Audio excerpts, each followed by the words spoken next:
Astronauts to the moon. Ignition sequence start. 3, 2, 1. Houston, we have a problem. Liftoff. We have a liftoff. We copy you on the ground. You got a bunch of guys about to turn blue. What you're seeing here is a mirage. What's going on, everyone? It's Jaronism back with another live video for you tonight. Thank you so much for joining me. I do appreciate it. Thank you to those of you in the chat. Hello to everyone, especially those down under. You know who you are down in Australia. Hopefully your head's not hurting too bad tonight from the upside downness. And I can't really help you on that one, but hopefully we can get you guys some help. And to those also perpendicular to me, I guess they would be in Mozambique or Hawaii. Hope you guys are doing well too. So thank you to everyone for joining me. We are going to talk about SpaceX, or as I like to call them, FakeX. So it should be an interesting little talk. What is the truth about this Falcon Heavy that launched yesterday and landed, or supposedly landed, or we'll talk about that. And then talk about that centerpiece that didn't quite make it to the barge, crashed into the water, and then we'll talk about Fake Spaceman, which is the classic image that you've seen of the little fake man inside the Tesla Roadster and looking at the Earth. So it's funny, you know, I've got some friends, even some that are not flat earthers, and today I had several of them text me pictures and say, "This is not supposed to be real, is it?" And I said, "Oh no, that's supposed to be real." And so I think all the work that we've been doing is going to pay off, has been paying off, will continue to pay off with things like that. People are starting to see stuff and just question it, which is what we need to do. Up here on the screen right now, I have a picture of Tommy. Tommy is a blind gentleman. He has a channel here on YouTube. I'll put his link in the description. I also may be having an interview with him soon, hopefully soon, and that'll probably be on Raw on Monday nights. The #1 show on TFR on Monday nights from 6 to 9 p.m. Pacific, 9 to midnight Eastern. And that show is Jaronism Monday Night Raw, so don't forget to check in. It is free to listen to the live broadcast Monday nights, 6 p.m., so check that out. But I'm going to be trying to have an interview with Tommy. It's interesting to talk to people who are blind. They just have a different, obviously, perspective on everything that we see. So I'm just going to play a little clip here of him talking about things that he would love to see if he ever was given the gift of sight. So we'll pick it up from somewhere near the middle. But let's go ahead and have a listen.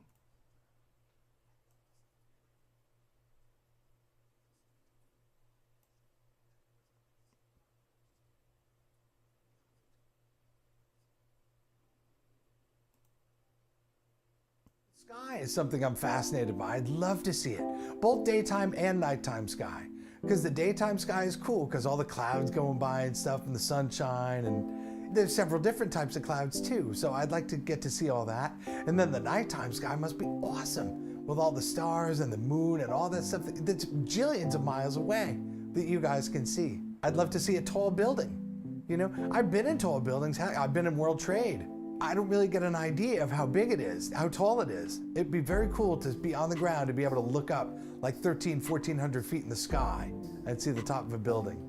The ocean is something that's also fascinating to me. Listen, I've been in the ocean a million times, ridden the waves, you know, body surfed and, you know, that whole thing, and heard the sound of it, right? But to actually look at it, oh man. See, the idea of being able to look out at something that never ends is something that I'm completely not familiar with. I have no concept of that. I don't know what that could be like. I'd like to look at the planet Earth, you know, from space, like from the Hubble telescope or from the space shuttle or something like that. You know, I've heard it described as a big blue marble, but, you know, I guess you have to see it to believe it.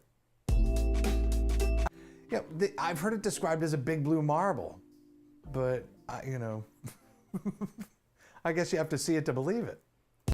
So, yeah, I want to have a little conversation with Tommy and maybe try and explain to him that it may not be the truth simply because we are told that we live on the big blue marble. But stay tuned for that. Hopefully that is something coming up soon. Also wanted to go through, obviously, the videos that happened yesterday. The actual launch. We're going to go through that and look at a few things. I've tried to pull up my editor here. I'm going to see if it works because I do want to show you.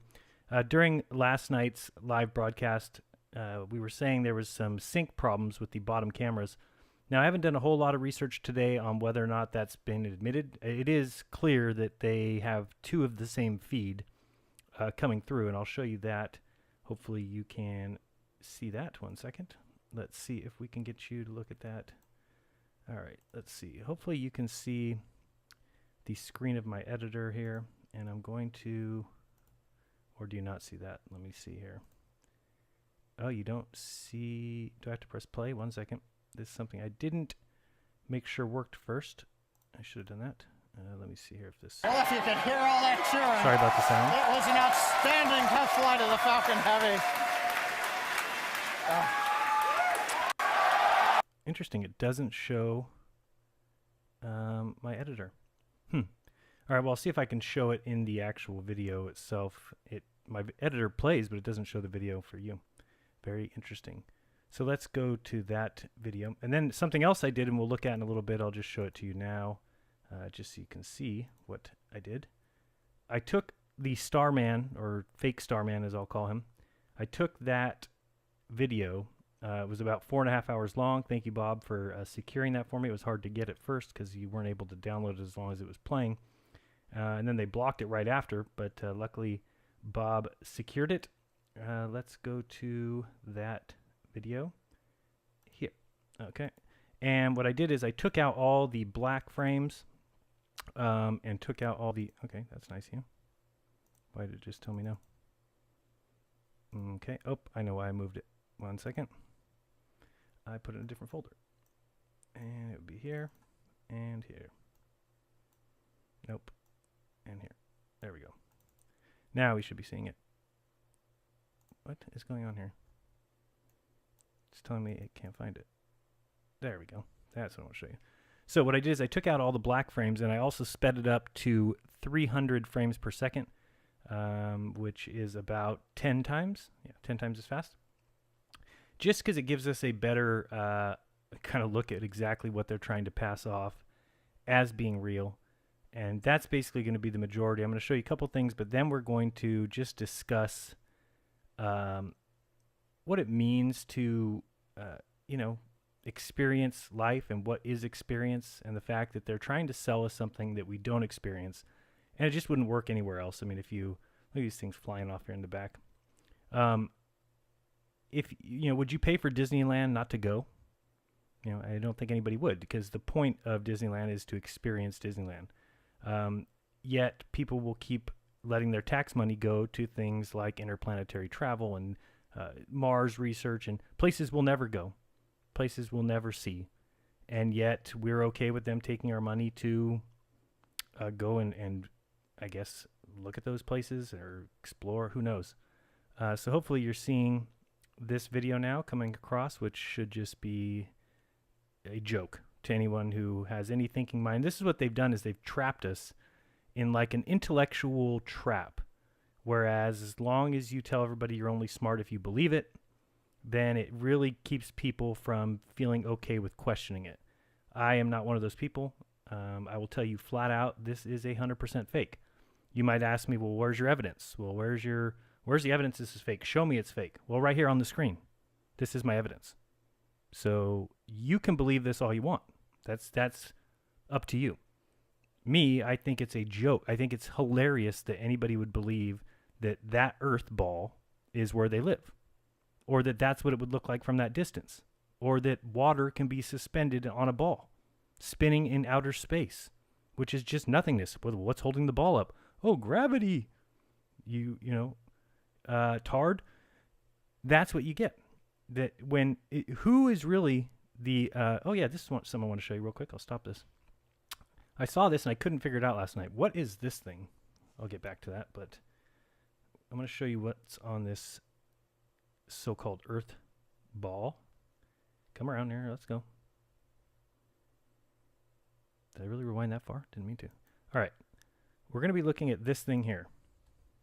Hopefully, I don't know if you guys can see my mouse. I always forget. There's like this little black, I don't know what it is, mark. We'll call it a mark. There's a black mark on the Earth. I don't know what it is. I'm going to expand back out and we'll watch it even further as it swings around. You actually get to see it 2 or 3 times in a row. Oopsie, didn't mean to move that. So watch this thing. I'll just kind of play it for a second here. I'll actually slow this down so we can just watch this little thing. What is this thing? It doesn't look like it's land. It's not some sort of island or something. We'll look at it here when it comes past the window. And I'll zoom in on it so we can see again. Okay, right here. Let's check this out. Oh, I have to go this way. Oh, by the way, I wanted to tell everybody, my computer keeps getting that, it used to be called the blue screen of death. Nowadays, it's a little bit more friendly. It looks like this. I got a picture of it finally. Transition. I don't know if anybody has any clues about it. I've done so many things to try and repair it. But it just keeps coming up. So if I do lose you again, I apologize. I really do. But this is the screen that comes up. And so I've had to do a couple things and update drivers and everything. And I even did one of those check discs, which took like 7 hours yesterday. But it still keeps doing it in the middle of my live stream. So I'm not really sure why. But anyway, just wanted to show you that. Transitioning back over here. So what is this thing here on the Earth? What is that? I don't know what that's supposed to be. If anybody knows, you could put it in the chat, I guess, because I don't know. And we'll go back and let it play again. Let me redo the screen. Okay. And it will actually come around here again. Let me speed this back up to regular. Okay. So we'll watch it as it comes around here again. So it's not something that is, I don't know. I guess obviously it's whatever it is attached to whatever they're calling the Earth. So we'll see it come around here in a second. And again, I just don't think people are really thinking about the fact of a company that has $52 million a day. If this lie is true, which I certainly think that it is, and many people are starting to see the same thing, then you have to understand that they will go to any stretch to keep the lie going. So, there it went. I just missed it. Let me go back just a hair. Maybe there. All right. And we'll let it come through here again. Okay. So, yeah, I have no idea what that is. Maybe somebody can fill us in. What is that? So, maybe that's your evidence if you want to know why I think it's fake, but I don't think I need any evidence because this is all the evidence I need. For instance, what did we put on this steering wheel to protect it from 250-degree temperatures?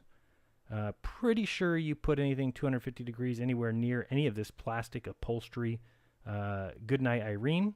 It's done. Yet not in the world of intellectualism where things just happen because people say they do. You don't need proof anymore. Elon Musk says it happens, so it must have happened. That's it. Smart people say it can be done, so it must take place. It's ridiculous. What did they protect this paint with? Look at this thing going. Is this supposed to be Australia? Is that really supposed to be Australia? Please tell me it's not supposed to be Australia. You can figure out for yourself how much how far away you'd have to be to see Australia like that. And I believe the Himawari satellite, right? Even that's 22,000 miles away. I don't know if people have seen that. That was the moon that went by. Let's go back and look at that because it's pretty funny. Let's go through. Now remember, this moon of ours that's interesting. Hold on one second. I want to go back a little bit. I saw something else here. Anybody see that? Kind of looks like a glare right here on some sort of string thing. Watch. And glare. Interesting. Okay, so this moon of ours, supposedly, according to, again, intellectuals, okay, this moon is a quarter of the size of Earth, okay, and is 30 Earth diameters away. Okay, so you just need to think, how far away that would be. And is this what you would see? This little thing here, that's 30 Earth diameters away? Give me a break. Get your head screwed on straight. Or just simply defer to whatever men tell you. Men tell you it's real. It was on the news, in case you didn't notice. It was a big deal. A lot of people were there cheering and screaming and yelling. So I'm pretty sure that must mean it's real. It can't be anything else. Nobody's tried to ever pull one over on you, not in your life. In fact, people all want you to do great in life. That's their goal, is for you to make more money and to compete with them for power and fame and fortune. That's how the world works, I guess, for you if you're not really thinking. So anyway, we'll just let this play through a little bit. I think it's a good look at, is it playing at the right speed? Yep. So it's at 10 times as fast as real speed. So I mean, where do you even begin? Is this Tesla car is then in a spin? It's in a controlled, so it's in its own orbit. It's in its own spin. I guess I don't even get that. So it's spinning. What is keeping it spinning? Because there would have to be some sort of atmospheric drag on it or something. You can't just spin. How does it spin? What is it? Where's its RCS thrusters? What's thrusting it into a spin? So you're just saying you got up there and then it was. How did it start spinning? It was just part of where its orbit went. And if you haven't heard, we have to get into all the fun stuff that has come out today. If you thought this thing was going to Mars, you're gonna be sad. It didn't quite make it, even though that would take 4 months to get there. They already know. And the one part of the mission that I would actually say, okay, I guess I could believe that, would be the mathematics, right? If I get past the fact that they're launching this huge heavy thing up in the air, and I get past the fact that rockets can fly in space, which they can't, and I get past all that, and I say, okay, they're up there, they're in space, and then somebody says, now what they're going to do is they're going to calculate mathematically an orbit to where they're going to shoot it, they're going to fire that rocket, and it's going to enter into an orbit that will eventually get it to touch Mars. I would say, okay, I'll give you that. I'll give you that much. Okay, mathematically, yeah, sure, they could figure that out, and I'm sure it's not much to launch one little rocket thing, and okay, it goes there. Nope, that's the part that messed up. So getting the rocket to orbit, doing this little pirouette out above the Earth, all that went fine. That had no problem. But the mathematics part, the one where you just press a button and it launches off into an orbit to go to Mars, that part they screwed up on. It went too far, and it's going to miss, and it's going to end up in the asteroid belt and probably be destroyed by asteroids or something. It's such nonsense. I mean, I asked Elon Musk today on Twitter, where is the live feed of Rocket Man or fake spaceman today? What could possibly be their excuse? Why did you turn off the live feed? It's not because it's too far from Earth. There's the oblate spheroid. I was wondering where that was. Neil deGrasse was right. Pear-shaped. It just makes no sense at all. If it's in space and there's nothing blocking, then the signal is as strong as it is here, no matter how far they go. So why don't we see live views right now, flying through the solar system on its way out to the asteroid belt? Where are these live feeds? Where did they go? The other thing is, you notice that SpaceX didn't have the problem of getting the every 30-minute blue screen of death, which is a different one than I was getting. This is the NASA version, where they have to drop the broadcast because, they're switching cameras. I've talked many times about that, as if this was 1920s, where we have to switch cameras, and takes a lot of time. I don't know what that thing is. I just kept that in there because who knows what that is. And we'll go back and play that one more time just so you can see. It's one little scene that's in this whole thing, which is, oops, did I lose it? That. What is that? So anybody who knows what that is, please do tell, because I sure as hell don't know. But as I was saying, no matter where you were in space, if you're just sending a signal back to the Earth, then it should be easy. So there's no reason why they shouldn't have this live view camera on. Also, the ISS, which can't go 30 minutes, this thing it never had the blue screen. It had a black screen that would cut in and out for maybe 10 seconds, the ones that I cut out of this. But it certainly didn't have any connectivity problems so Tesla did in one day, or not Tesla, sorry, SpaceX. Now, what's this? All these things. Are these supposed to be stars? What are these things supposed to be? Does anybody know? What was happening at this point that is causing things to go flying off? Why do things fly off in space? Why are they going that direction? The car isn't being propelled upwards, so it wouldn't have things fly off it going upwards. If that makes any sense, everything that would fly off it would go in the same direction it was moving and continue that speed. Something has to propel something in space to, oh good, somebody keyed this. Ah, damn, never mind, sorry. It's just a reflection. Here goes more of these things flying off. It can't possibly be stars. Number one, it can't possibly be real. Number two, if you think it's real, whoa, you have gone into a place where I think is scary. That's a place where you have given other men the ability to control your mind and tell you what's real, what's not. What's fact, what's fiction. What is reality and what isn't. What is experience and what isn't. I mean, let's just pause this and think. Ladies and gentlemen, boys and girls, this is supposed to be water. Trillions of pounds of water. Now, somebody can go outside, and it doesn't matter how much you try, you're not going to get water to conform to this ball shape. And what is the reason that why do we even give them permission to tell us it's happening? Oh, because gravity pulls everything to the center. Yeah? Well, show me an example. Oh, that's right. You can't show me one. Science, repeatable, observable, testifiable, or testable, falsifiable. But when it comes to where you live, well, we kind of push some of those under the rug. We just sweep them under there. Don't pay attention to those things. Can't I just see something pull something to the center of a sphere?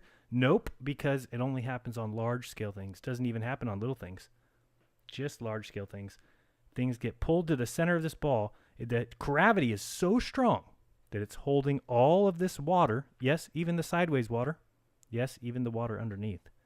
It's holding it all to the center because gravity is pulling it that hard. But you and I, we don't get crushed or anything. That would be weird. Nope, we do just fine. But the water, the trillions of pounds of water, they are held to the center of this ball. None of it spills out. I mean, imagine right now there's a cruise ship going along in this part of the water over here. Cruising along. There's a cruise ship over here going uphill and one over here going downhill. But they move the same speed because everybody's at the top of the ball. Let me explain something to you. It's called metaphysical. It's called nonsense. It's called fantasy land. It's not reality. You can't have a ball unless one person lives on it. If you have a ball, okay, great, I'll give you that. Sphere, one person lives on it. They live at the very top of the ball, and that's that. And no matter where they walk, they're always at the top because it's just their perspective. But as soon as you remember there's other people that live here, then all of a sudden you have a problem. Now we can't all live at the top of the ball. Now you can have men tell you that you do.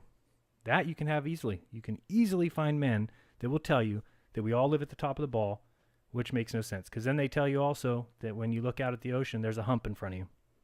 Well, if I'm at the top of the ball, then there's no hump in front of me. Okay, I'm looking out. I'm parallel to the tangent. Therefore, there is no hump of water ever. But again, I digress. You can believe in magical spinning balls of water in space. I've heard people try to explain, well, the orbits, everything's moving around, gravity's keeping everything in orbit. If you removed yourself right now, if we all jumped in a little rocket and we blasted off to space and we went up to space and looked at the entire solar system, nothing would be moving. It'd all just be sitting there. The orbits they're talking about are extremely large scale, huge distances, huge amounts of time. So there's nothing. How are we just suspended in space? Think of how heavy the Earth would be. Think of how much mass the Earth is. So how is it being held in space? Because the gravity of the sun doesn't work. It seriously has so many problems. You have to have completely given away your mind to believe it. And I know we all did. I grew up the same way as you did. When they sit you in a desk at the age of 6 and tell you things, we all looked at the teacher like, what? What do you mean we're on a ball? What do you mean gravity's? But because you don't have an option, and you'll get laughed at if you don't believe it. Now, see, what is this? What's going on here? Can't be stars. What is propelling things out into space? They can't take off at a certain speed on their own. So if somebody can tell me what that is, I would greatly appreciate it, because I certainly don't know. And I'm not trying to know. Let's see here. So I wanted to talk about the other thing is the middle barge, right? Let me get back to the fact that SpaceX can do what NASA never could do, which is provide a never-ending feed in space. If you haven't known, or if you don't know, there is no 24/7 view of the Earth from space, even though we've given $5 trillion to NASA. They get $52 million a day, yet they can't provide us. And by the way, for those of you keeping score at home, who pays every NASA salary?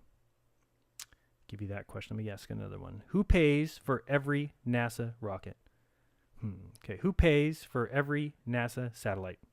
Okay, let's think of something else. Who pays for all the buildings out at Kennedy? Okay. Who paid for landing pad 1A? Who paid for launching pad 39? Who paid for you should get the picture here. We did. We paid for every bit of it. And yet, we can't be provided with a live stream of the Earth from space. That is ridiculous. And people all say, they have a live feed. You're lying. You're doing this for money. Yep, that's what I'm doing. Let's go over and take a look, so we can just prove that to you before people lose their friggin' minds, because they think that happens when it doesn't. So we will transition over here. Which one is this? Let me see. Am I on the right page here? That I don't know. Let me go back over here. Let's see here. We got to go with the Ustream. They've got 2 feeds. We'll go Ustream ISS. Let me see if I'm on the right thing, though. No, I'm on the wrong one. Let's switch it. This one. Oh, bless it. 1 second. I got to copy this over here. I got 2 browser windows open, and it's the wrong one. Of course. Ustream, live stream. Okay, this one. We're going to grab this one. Oh, quiet down. I don't want to hear that. Okay, and let me punch this in over on the other one. And, oops. Now I really don't know which one we're on. No, not that one. So this one. That you should see now. Let me make sure. And we will continue. All right, good. So this is the, which one is this? The live stream, just the regular one. You can also go over here to where it says other channels, and then you can pick up the HD stream. Here we go. And I've tried betting people before. No one ever took me up on the bet. As I said, you can have everything over an hour. I'll get everything under an hour.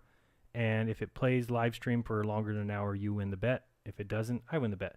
No one's ever taken it because, of course, they know that any stretch of video from the live stream of the Earth, so we'll say this one particularly, you'll see here down here it starts at 0. So I'm just going to kind of, let's go ahead 5 minutes at a time and see. That's 5 minutes. That's 10 minutes.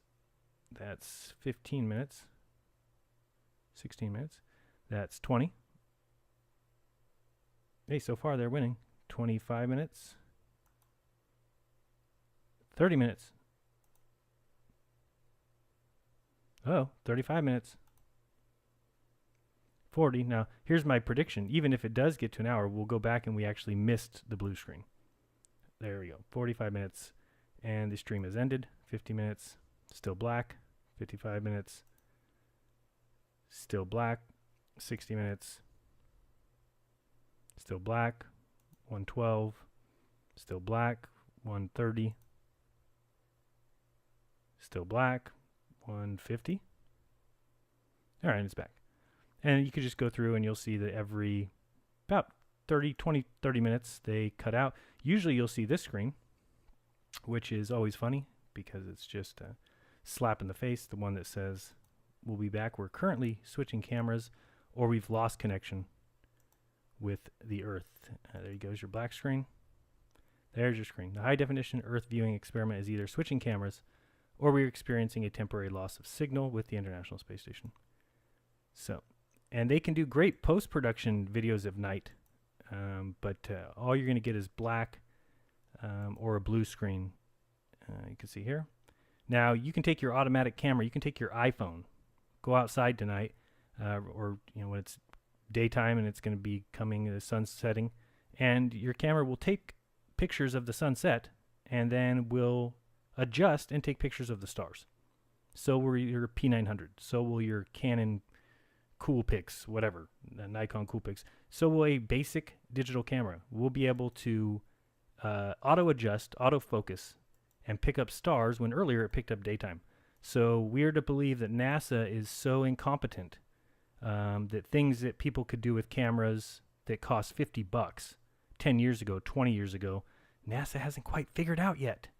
Man, it's going to be tough. But what they can do is they can, at nighttime, pick up great video if you go to just ISS night. And you can see some great pictures of the Earth. Like this.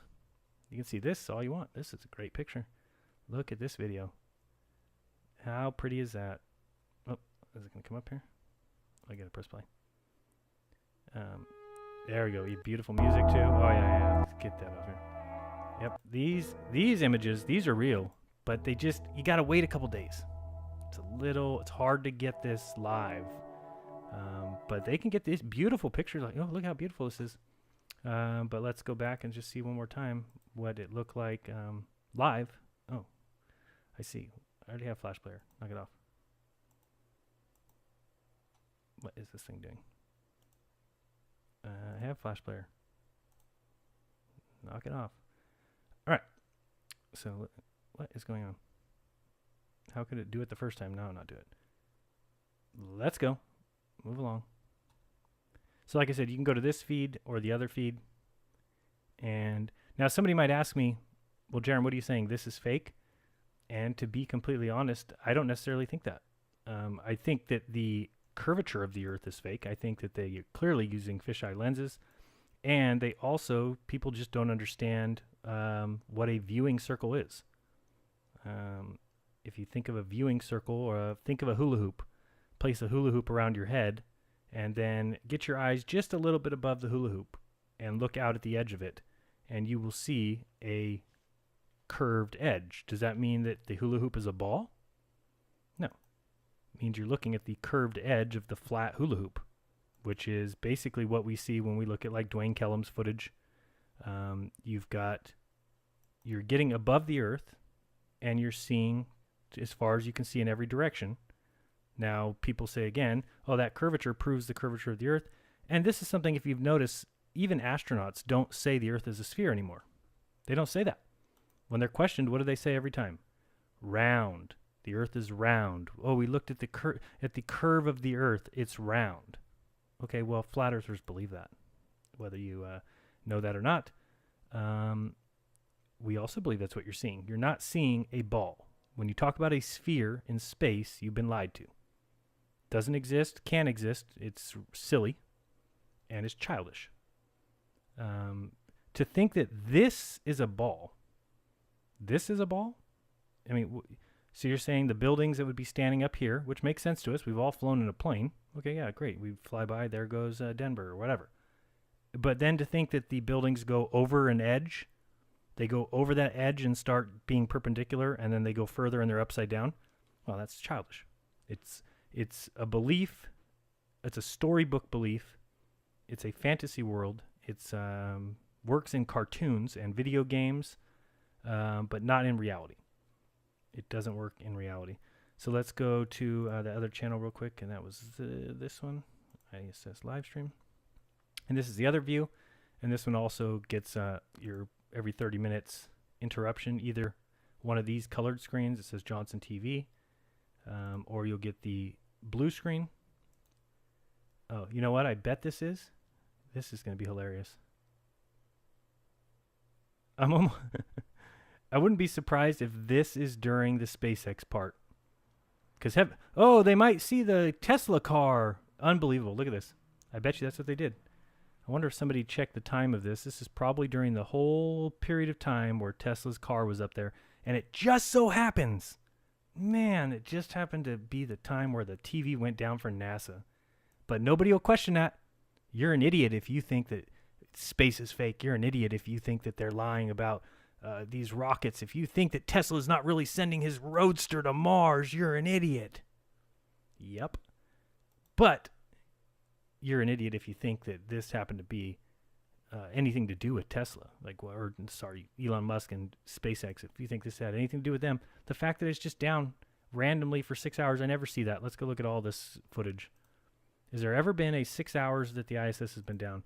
Even this with the blue screen, you're still going to find portions of time when it's up. Let's see. 32. Are you guys doing this more often? 1 hour? Oh, they even went. When was this? How far along am I here? Monday. Monday looks like they also were down for. They usually don't do that. So they're even worse than I thought. I mean. Oh, no, they're back. So it wasn't. They're not down. It's just one of the prolonged blue screens. Let's see this one. No. So yeah, so they weren't down as long as they were here. Now here, it looks like this was actually down for the entire time. I haven't seen any video yet. Let's see if I'm wrong about that. That's at 30 minutes. That's at 60. That's at 90. Yeah. So I'll have to. I don't want to do the math now or figure it out, but if we're looking 18 to 21 hours ago, this is Tuesday 8:49. 8:50. Seems like it would have been earlier than this, but I'll have to check on that and see if it has anything to do. Because during this time slot here, which is 6 hours, 15 hours ago, then 18, then 21. So yeah, 6 hours total that it was down, and that doesn't even count when it went down here. It probably went down somewhere near the. Oh, let's see when this one went down. Maybe it was even longer. It could have been 9 hours. I mean, yeah, no, this is up. Let's see here. Let's see here. Okay, so that puts it at about 2.5, and then 2. So it looks like it was down for 7 hours yesterday. So I'm just writing this down for myself so I can check that out. What 7 hours it was down. But anyway, yes, the middle barge, as I said, missed and ended up in the water. Some ridiculous story now that it landed 300 feet away from the barge, but the shrapnel took out the cameras and took out 2 of the engines on the barge. Yep. And when they want to have helicopters out there filming the landing of the rocket onto the barge, they have helicopters. You can go see the footage. Oh, there it is. We got the helicopter or the drone. Something is filming it from the air, and we see everything land, and there it is. But when this particular thing happens, now there was no helicopter. Sorry, we forgot that one thing this time. We didn't know that you can actually take drones up and film things in the ocean. We didn't know, so you just get stuck with nothing. That's the way it goes. So, yeah, the shrapnel attacked the boat and destroyed it. And again, we get the report that what happened? Oh, the camera didn't show it because it was shaking too much. So get this now, ladies and gentlemen. This is what you allow them to tell you. That we put cameras on rockets. And those are shot up into the sky, shaking like crazy, so much that people 10 miles away can feel it in their bones and can hear it. Sonic booms and that's no problem for the cameras on the rocket. But the rocket landing back on the barge? Oh, sorry, our cameras can't do that. That's a little too much. But the cameras on the rockets, they're just fine. They can shake all they want. We have no problem with those. But the ones on the barge, man, that barge shakes really hard when those rockets come down. So hard that we just lose the feed. It's a rough life. Must be nice to have everything that you want to go wrong when you need it to go wrong, and everything that you want to go right when you want it to go right. Must be fun. So yeah, that whole shaking thing is just ridiculous. I talked to you about the fake spaceman missing his Mars orbit. I'm actually trying to see if so it was about the same one. Let's go back to our picture here of Spaceman. Where is he? There he is. All right, and I didn't keep playing it just so we didn't miss anything on Spaceman time. There we go. So we talked about him missing his Mars orbit, so now he's just going to go out to the asteroid belt. The way that Elon Musk tweeted it is ridiculous. He makes it sound like it's already been there. I looked at all the comments. We'll look at those in a second, but everybody was saying the same thing, like, dude, what are you saying, that it already got to Mars? Because he said it missed Mars orbit and is now going towards the asteroid belt. Just was said incorrectly. And that's ridiculous. If you watched the, I don't know if anybody had a chance to, I'll bring that up real quick, actually. I'm going to pause that for a second and try and bring up, if I can, the press conference with Elon Musk. Did you guys hear that one? He had the quote of the year so far. It's going to be a tough one to beat. I don't know if anybody will actually be able to beat his quote. Let's find it here. Where is it? It would be in this one. All right, so we've got to find Elon Musk celebrates. Yes, this one. Here it is. So I'll bring this up 1 second. I have to add it to my list. Here we go. You're welcome. All right. We're going to skip ahead a little bit here. And let's hear what he's got to say. Wheel bouncing down the road. And like the Tesla logo landing somewhere with a thud. It seems surreal to me. I just want you to, before we listen to him here, I don't claim to be smart. I don't claim to be smart. I don't think I'm smart. But I will tell you that when I am smarter than the head of Tesla, when I am smarter than astronauts, when I'm smarter than the head of SpaceX, there's a problem. Okay, there's a problem. This man, I used to think he was part of the deception. Now I realize he's part of the deceived.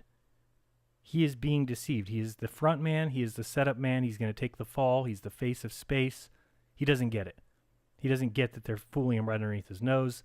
Let's listen to him tell us, since he's the CEO of this company. I'm still trying to absorb everything that happened because it seems surreal to me. So it seems surreal to the CEO? Aren't you in charge of everything? Pretty sure you can't go to the head of Ford Motor Trucks and say, how do you feel about the new car coming out? Wow, it feels really surreal. It feels surreal to me. It feels surreal that you built cars? You're the CEO. I had this image of just a giant explosion on the pad with, a wheel bouncing down the road and like the Tesla logo landing somewhere with a thud. Okay. But fortunately, that's not what happened. The mission seems to have gone really as well as one could have hoped, with the exception of the center core. The two side boosters, if you guys were here, you saw them land. That was epic. I think that's probably Very the most epic. exciting thing I've ever seen, literally, ever. And then the center core obviously didn't land on the drone ship, or we would have shown that. I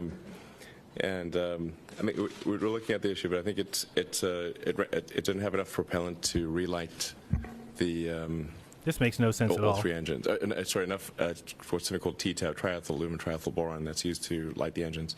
So it, I believe that the center one lit, I believe, and the outer two did not. The center one lit and the outer two did not? And that was Don't you mean the other way around? to slow the stage down. That was not enough to, okay. Apparently it hit the water at 300 miles an hour and took out two of the engines on the drone ship.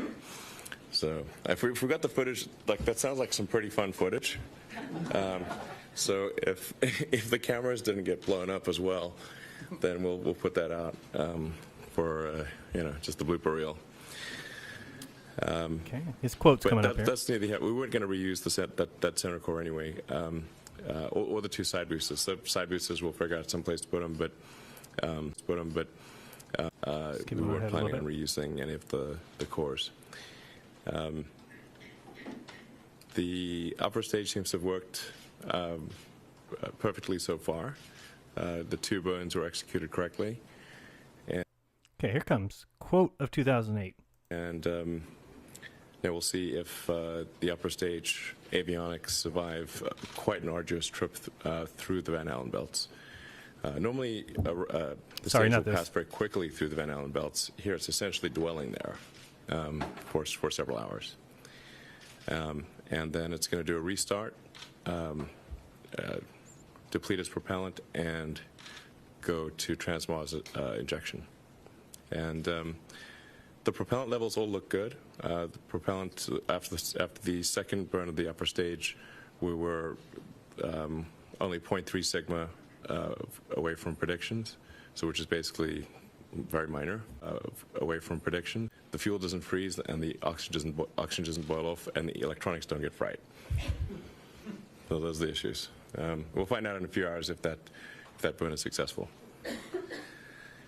I don't think if there's anything else I know that's worth mentioning. I went out to the landing zone, took a look at the side boosters.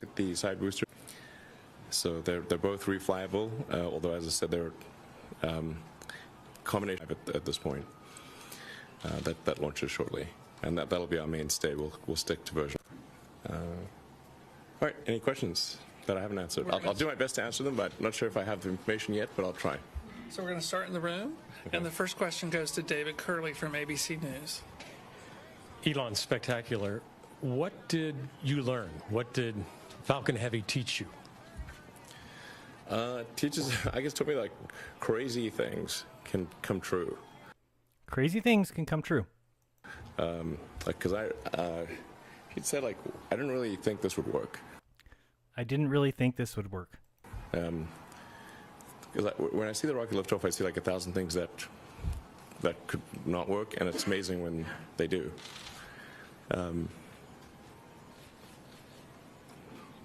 And I was really seeing the two boosters land synchronized, really just like the simulation.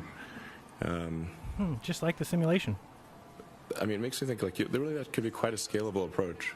You know, you could imagine large numbers of those just coming in, landing, taking off, landing, doing. We'll talk about that next. Many flights per day. So I think it gives me a lot of faith for our next architecture, the sort of the interplanetary spaceship. You can have different names for it, but BFR is kind of the code name. And it gives me confidence that BFR is really quite workable. I was actually looking at the side boosters and like they're pretty. You should know what BFR stands for. Big effing rocket. Big, you know, they're 16 stories tall, 60-foot leg span.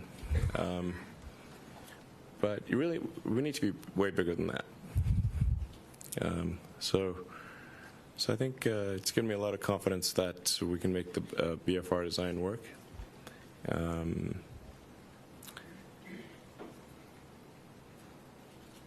Yeah. It's. I have tremendous confidence, obviously, in the SpaceX team. So. I think we can really do this a lot. We can do this a lot, and keep advancing the technology to achieve full and rapid reusability. Which would have a profound effect on the future. And one of the interesting things about, say, Falcon Heavy versus Falcon 9 is that Falcon Heavy has the same level of expendability, the price of, even though it's got 3 times as much capability, because of the boosters. Shadon at Associated Press. Marcia AP. What was going through your mind? How amazed were you to see your roadster up there with StarMan just cruising along StarMan. with the Blue Planet? And how long will we be getting live views, do you think, from the car? Well, I think it looks so ridiculous and impossible. With StarMan just cruising along with the This is what I was talking about. Quote of 2008. Blue Planet. And Team. how long will we be getting live views, do you think, from the car? Well, I think it looks so ridiculous and impossible. And You can tell it's real because it looks so fake. You can tell it's real because it looks so fake. Honestly. Like, we'd have way better CGI if it was fake. And, you know, the colors all look kind of weird in space. There's no atmospheric occlusion. That is really classic. One more time, just for good times. Honestly. With StarMan, how long will we be getting live too views, good. do you Too think, good from of a the quote. car? Well, I think it looks so ridiculous and impossible. And you can tell it's real because it looks so fake, honestly. Like, we'd have way better CGI if it was fake. Yep, and that's proof, I guess. Yeah, that is hilarious. I don't know what else to say. We'll continue on with Spaceman here. Just so you know about Elon Musk, everyone thinks he's the greatest, and he's got Tesla and everything. I don't know how much you guys have done research into Tesla as a company, but look at this. What is going on? Holy smokes. Looks like a bunch of moons, really. I don't know. Watch out, the Earth's going to hit all those things. Oh, man. Oh, no, that's right. They burn up in the atmosphere. Never mind. Forgot that you got the magic of burning things in the atmosphere. It's pretty nice. So Tesla in the fourth quarter last year, posted $671 million losses. Okay, this great company, did $3 billion in sales, but lost $671 million. The quarter before that, they lost $401 million, even doing better sales. So, you know, it must be nice. Do more sales, and lose more money. It's a joke. And just like we bailed out GM, right? I mean, we as a tax-paying public bailed out GM. And currently, GM is valued at less than Tesla, okay? Tesla in 2016 sold fewer than 80,000 cars, okay? And the company that they are ahead of, like GM, sold 80,000 Chevy Silverados every 8 weeks. So one type of car for Chevy, they could sell as many as Tesla could sell in the whole year. They sold every 8 weeks, and that's just one of their many cars. The fact that they're worth more than Ford, and I mean, give me a break. Oh, watch out, Earth's going to hit you. It's getting too close. I mean, that looks so bad. I got to rewind that a little bit. That is just ridiculous. Let's watch from here. Okay, so you got flying pellets of whatever's propelling them. I have no idea. They'd magically just take off in all directions and fly around space. Space debris. Better not hit the ISS. They'll be going about 50,000 miles. Now, here we go. Look at this Earth coming close here. Getting close. Oh, I think the next time around it's even closer. That's going to come back around. Let's see here. Here it comes. Yes, and everyone said, oh, the shadows there must be real. As if somebody with $52 million a day couldn't build a big warehouse, put a car in it, and put this screen going around it with the Earth that would have the shadow played on the car, or the reflection on the car. Be simple. It would cost somebody $1 million, maybe $2 million. Yeah, this one here. How close is the Earth here? I mean, what is going on? This is just ridiculous. How anybody... Now the Terminator line's moving. Those places that were night became day. Let's see that again here. So just watch your Terminator line here. Oh, now it's getting dark over there. Now we go back to daytime. There you go. Up, more daytime, more daytime. Sun's rising there, I guess. More pellets flying around. I obviously missed some black screens. Thank you for noticing. I mean, what the hell are these things supposed to be? What a total joke. Anyway, Ford is worth less than Tesla's company, and that is a joke. I mean, when you look at the amount of cars that... Are these supposed to be stars? I guess I'm going to check the chat here towards the end. I was going to check. Please let me know if they're supposed to be stars. I cannot picture what they're supposed to be. Or is someone just going to say, oh, those are ice chunks, you idiot. Must be nice just to say whatever you want. And, yeah, I can't tell you what they could be. Don't know. They're still flying around, though. I see them there. Oh, oh.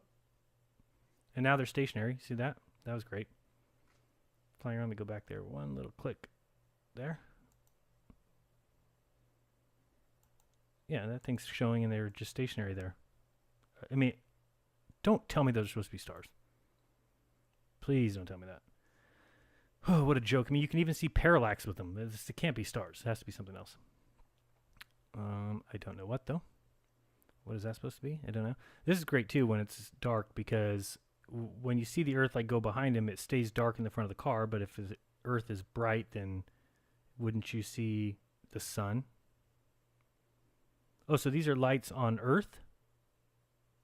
Oh, can't be, because now I see them. Yeah, who knows? This is so fake. It's just, it's sad. It's sad that, look at this is a regular camera. See this thing going by? It's a regular camera. It's just a regular Nikon Coolpix on a stand. I mean, that's what we put in space now.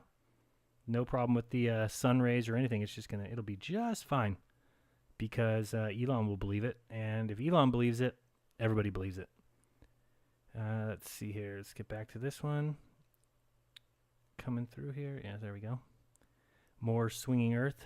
It's very fun, and more swinging sun coming along. So anyway, yeah, you got companies that should just be worth so much more than Tesla's worth, and yet people for some reason think Tesla's company should be worth more. That's the moon. Goodbye, moon. Go away, moon. I mean, for every car that Tesla sells, they get up to 200,000. So they only get up to 200,000. Now they've never sold that many cars, so it doesn't matter yet. But for every car they sell, they get for free $7,500 from the government. Now people might say, "Oh, good, the government's giving you money." Well, no, we have to remember where the government gets money. That's from us. So for every car that he sells, we give him $7,500. Colorado add an additional $5,000. California add an additional $2,500. And this is how they offset the price. So they're charging less than it even costs to make the car, so that they can get sales. People are buying it for whatever, $30,000, $40,000, how much those are. And then they get these kickbacks. And then also they get environmental credits, hundreds of millions of dollars, Tesla does, in environmental credits from other automobile companies who can't meet they've put rules and regulations on the automobile companies about how many emissions they can have. So they'll have like these emission sales mandates where you can't have zero emission, you have to have zero emission. Well, because these other companies can't do it, so Chevy or Ford, these people can't do it because they still are making cars that have heavy emissions. So Tesla gets to sell their environmental credits. So they sell them, which allows these companies then to go and create cars with emissions, which just damage the atmosphere, just damage the Earth. And that's how they even make more money, which is even more ridiculous because people think, oh, it's an electric car, it's good for the environment. No, it's not. Think of how they make batteries. They're lithium-ion batteries. Look up how those are made. And you have to use fossil fuels for that. Then on top of that, you have to charge these things with electricity. So how do you think electricity is made? Not how do we know it's made, but I'm saying how do we make it now? Well, they make it at power plants. They make it with coal. They make it with other fossil fuels that are just doing more and more damage. Now, what is this supposed to be here? Is that supposed to be Australia? Let me look it up from a little back further here. If this is supposed to be Australia, then what is over here? Nothing? Nothing at all? Alrighty then. And I know if I had Google Earth pulled up, I would pull up, you can get the distance away that you would have to be to see that. And I don't think this Tesla Roadster is that distance. Anyway, like I said, you've got also you got the taxpayer subsidies, and they're basically nothing more than welfare for the rich. That's what we're doing. 90% of the electric car subsidies go to the top 20% of households. So you're talking about the households that make the absolute most money are getting the credits for buying these fancy cars that is causing a company to lose $617 million a quarter, and it's not a profitable company, and yet people think this guy is God. He's a snake oil salesman, and like I said, I used to think he was just part of the deception, and now I'm starting to think he's just deceived. He just is not smart enough to realize what they're doing. I've got that video on my channel. Maybe I can go show that real quick, because I do think that that's important. Let me look it up real quick. You've got Elon Musk admitting that he has given backroom access to a bunch of government officials.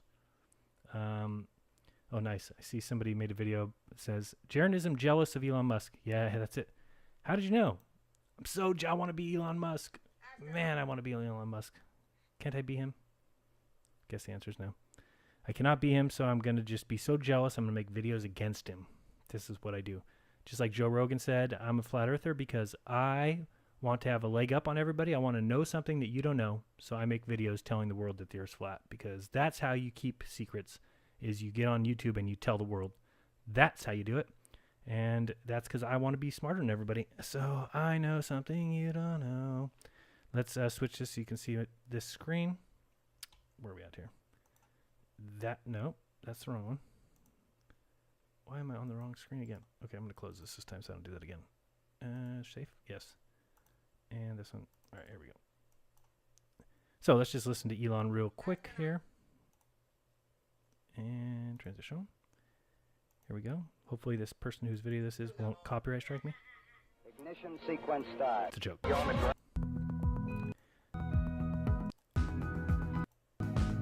All right, so let's listen carefully here.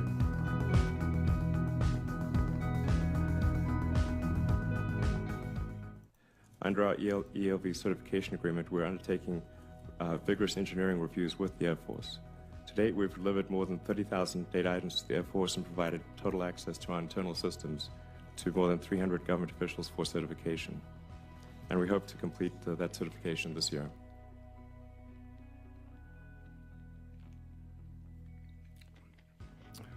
Again, this so-called private company.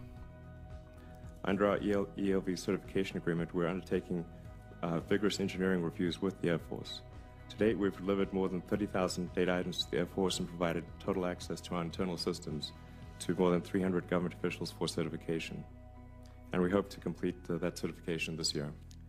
So at this point, you can no longer call them independent. You can no longer call them private. They are in bed with the United States government. They have given over 300 government officials full access, total access to our internal systems. So they could have changed anything. They could have adjusted anything that they wanted, and they could be running the show from behind the curtain. And Mr. Elon would not know. I'll tell you that much right now. Let's flip back to fake spaceman in fake space, looking at fake Earth for the fake time. Let's go back there. There we go. And we'll keep watching this as I continue. So anyway, he is a snake oil salesman. The company is a joke. It also operates completely on funding from our government, which, again, who funds the government? Who pays their salaries? Who pays their budgets? That would be you and I, and you and him and I. So, what else? Where was I going on this one? Snake oil salesman. I remember I talked about that. Racking my brain. I don't remember what else I was going to say about this. Well, I was going to show the Twitter. I want to show you that just to show you what he talked about earlier, and I want to show his Instagram. Now, again, he may just be dumb, but I just tend to think that he's now starting to show his colors as being possibly just so dumb he doesn't notice. There's the big pair.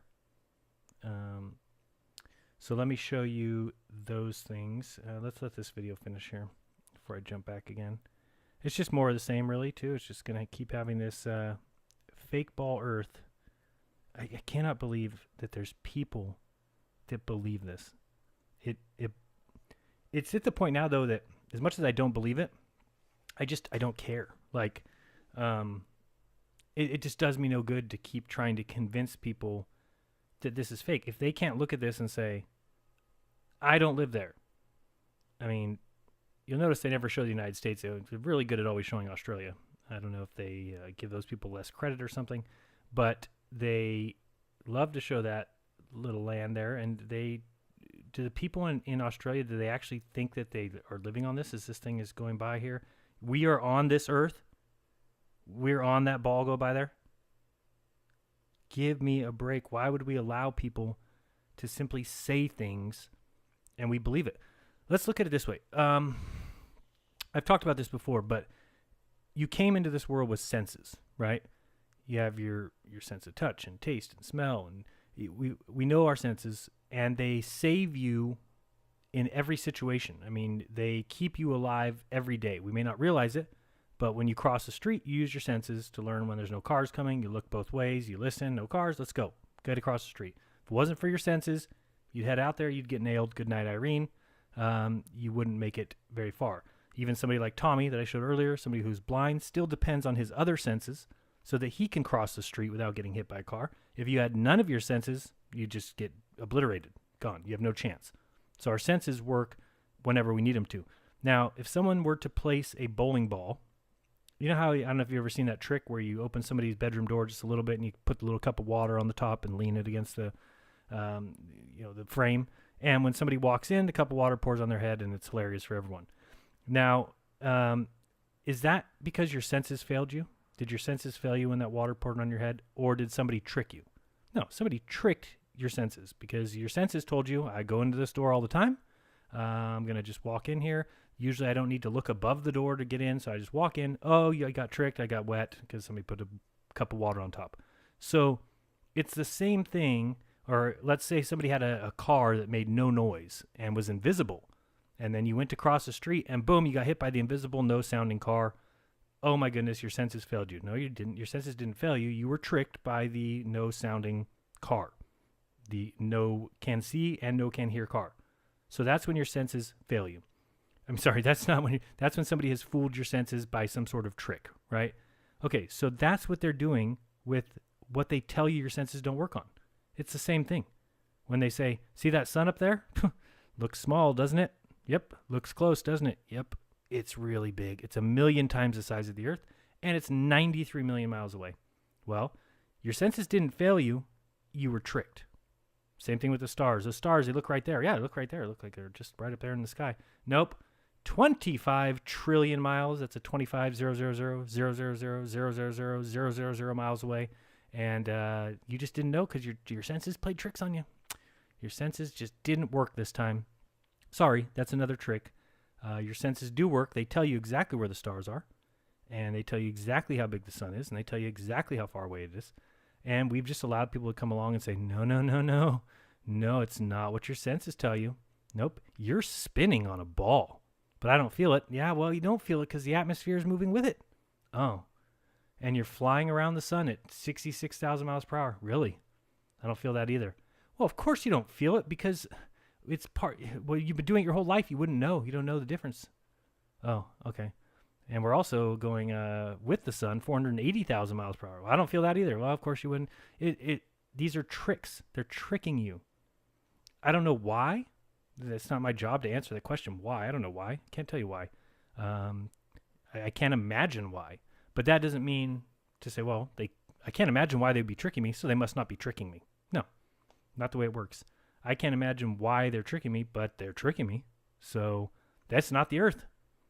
That is not the Earth going by there. That you don't live on there. And the water is not attached to the ball. And flying through outer space, which is endless, which just makes no sense at all, because of gravity, because somebody in the 1700s said so.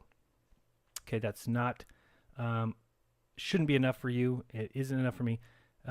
Carl Sagan, I believe, was the one who said originally, extraordinary claims require extraordinary evidence.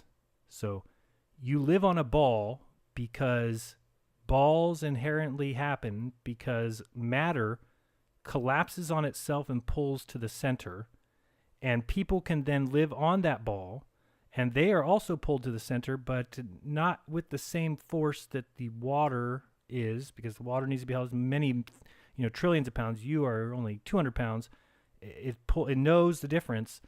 Those are extraordinary claims, and they require extraordinary evidence. And I don't mean putting a fake picture of a car and a stupid little circle Earth going around you. That's not extraordinary evidence. That's a joke. That's comedy. This is funny. That's what this is. This is funny going by here. That should make you laugh. And you should laugh in the people's faces who tell you that that's real. This water, that's real? That's the oceans. You're kidding, right? Get the hell out of here. You're talking nonsense. Jeez, where'd you get those drugs? I want some of those. Those are good. That's how we should treat people who tell us that ball Earth is where you live.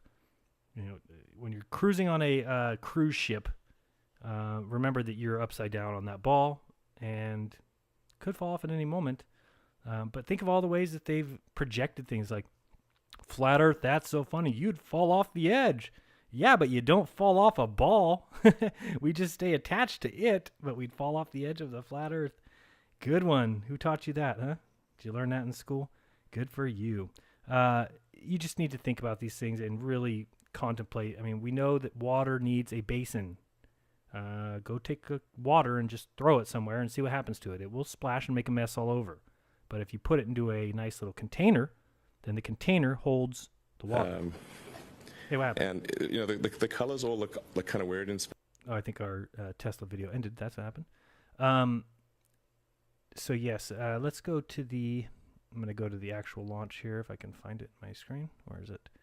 1 second. I did have it on here. I thought maybe I need to add it again. I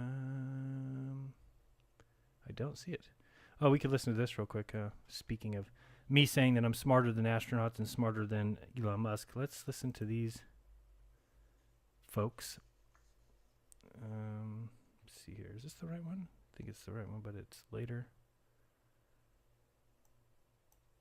These are, remember, NASA says they pick one astronaut out of 4,000 applicants.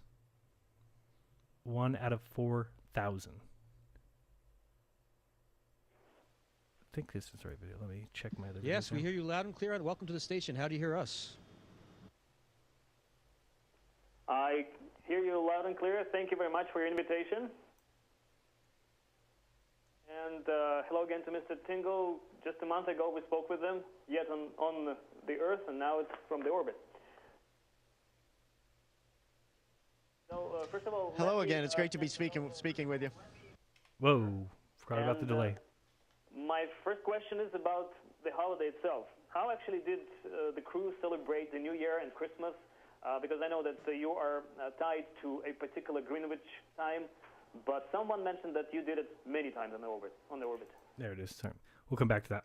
I wanted to find the flight from yesterday just so we can show you a couple things.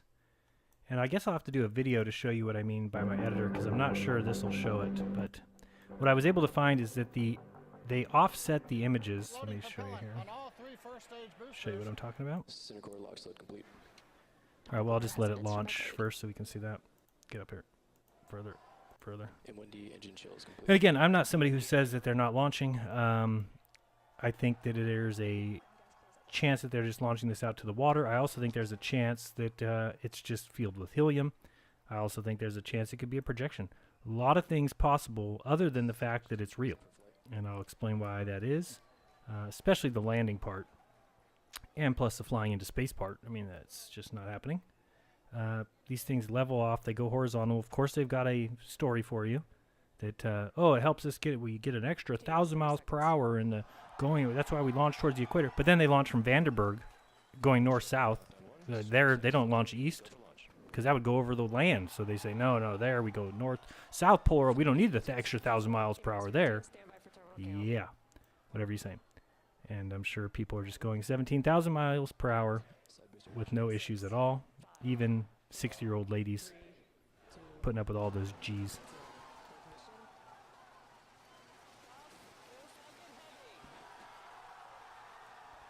By the way, all that crowd cheering you hear, it sounds like very exciting, right? So many people cheering. Yeah, it's like a baseball game. Everyone's so excited. Those people all work for SpaceX. Okay, I've looked into it. I wanted to go down there and watch one of these things from that little... You can't go down there. You're not allowed to. You have to work there or be invited by an employee to get into that building where you hear all those people acting like jackasses.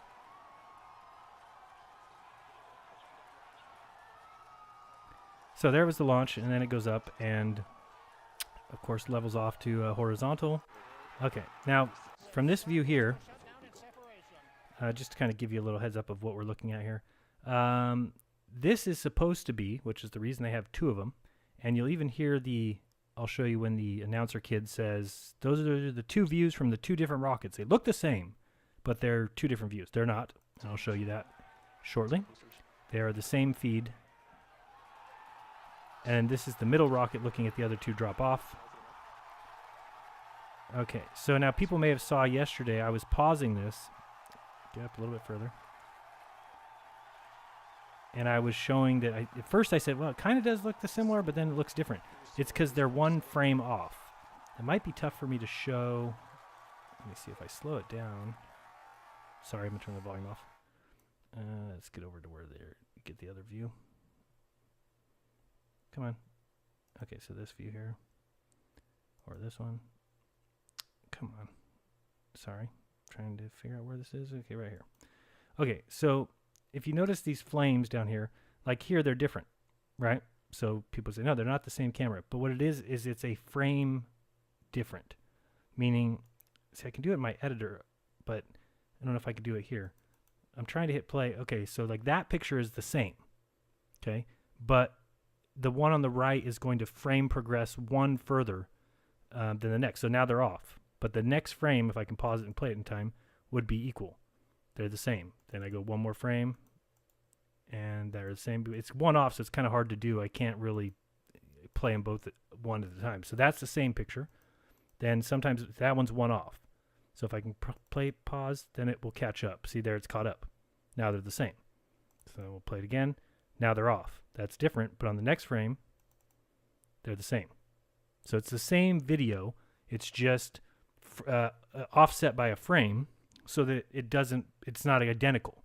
So to me, when somebody says, oh, they accidentally, no, they didn't. They did this on purpose. They are purposefully trying to fool you by making the frames offset by just one so that they don't look the same when you just pause it. If you just pause the video on YouTube, it will half the time look the same, half the time not, at which point somebody says, well, it can't be the same because they're not, it's half the time it's not the same. Well, no, not when it's offset by one frame. So if I just let it play and press pause, we could get lucky. Now there we didn't, right? It's not the same. So somebody would say, those aren't the same video. But if I pause real quick, now they're the same. Okay? So they're offset by a frame, which is done purposefully. There's no way that they're bringing in, let's say they accidentally did it like they said. How would you accidentally bring in two different videos of the same feed and be a frame off in one of them? Then it's not the video. It's not the same feed. It can't be. So this is done by deception on purpose. Even the announcers, like I said, and I'll get up to where they talk about it, and hopefully you understood what I'm saying there. You could, if you have an editor, basically you can zoom in on a video enough to where you're moving frame by frame, and then you can see what's happening is that it's a frame off. Might be a half a frame, or might be like, I'm not really sure how to tell what it is, but if you just press play and pause on these, you'll notice like that one's off, right? They're not the same, but if I get the play in enough, now they're the same. And maybe you can't see me clicking because you can't see my play button. But what I'm doing is I'm pressing play now, and now I'm going to pause in a second. So pause.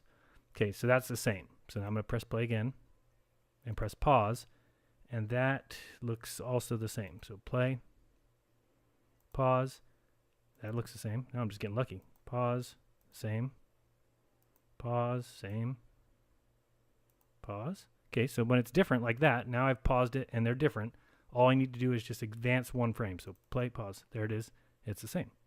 So these are identical feeds. They're telling you that it's two different feeds, two different rockets. I can't stand when you're doing that. And the trajectory looks good on the Falcon Heavy. Okay, there we go. Turn that down. So I'm waiting for these guys to tell you that they look like they're different, but they're the same. So we're listening and now. the two bottom screens, you've got the side booster towards so listen here. continuing its burn. On the upper left, you have the center core headed back towards the autonomous spaceport drone ship. And the two bottom screens, you've got the side boosters headed back towards Cape Canaveral Air Force Station, landing zones 1 and 2. So he said those are the two side rockets. I thought he says the same. The next step coming up for the side boosters and the center booster is the re-entry burn. Look how they even offset the video. The video here has, look at the amount of space between the little triangle here and the wall, and look over here. So they've done this on purpose. The video had to be cut. It had to be trimmed. It had to be cropped. So these people are intentionally fooling you, and yet people will believe it. I mean, Red's Rhetoric would never question this. Oh, what do you, yeah, they cropped it to fit it. You know, I mean, this is the kind of nonsense these people will just put up with. They don't care. They're not looking for the truth. Believe me, it's the last thing they want. That's going to slow it down from or slow all the boosters down from way faster than the speed of sound to just faster than the speed of sound in order to reduce some of those aerodynamic forces and heating that occurs when you're moving that quickly through the atmosphere. It's another thing, so we're going to talk about that. Think of how fast these things are heading down towards Earth, and then we're going to look at a picture of how big these things are, and just think, put this in your mind for now, that you take a Honda Civic. Everyone's seen a Honda Civic? They're pretty small. They seem pretty light. You could look at it and say, I could picture like 4 people picking that thing up, okay?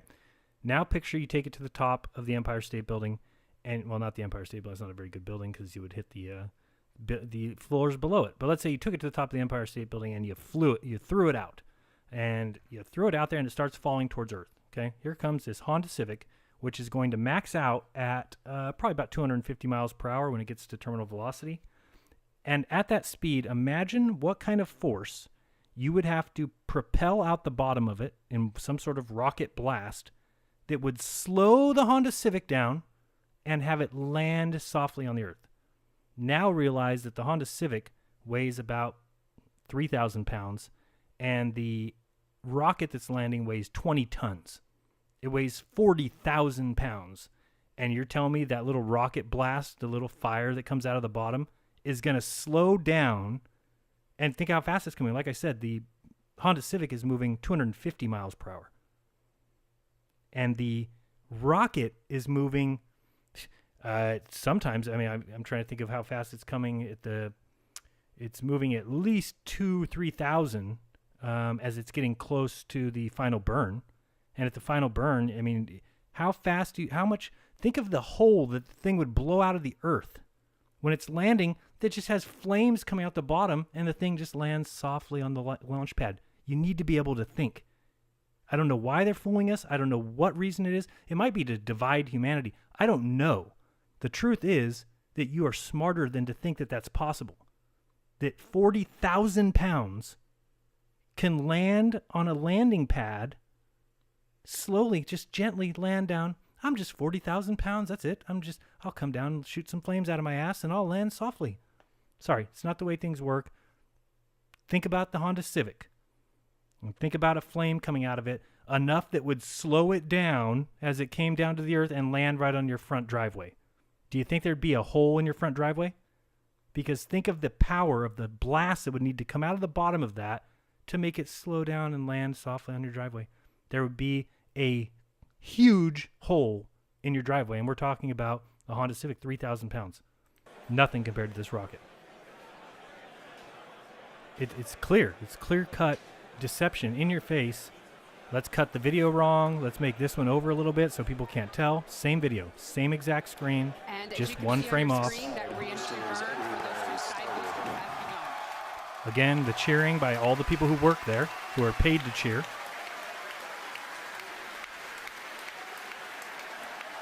Again, somebody might pause it.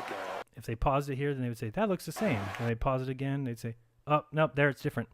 It's different, they're definitely different. But then just go one more frame, click, click, and it's the same. Side core entry burns orbit.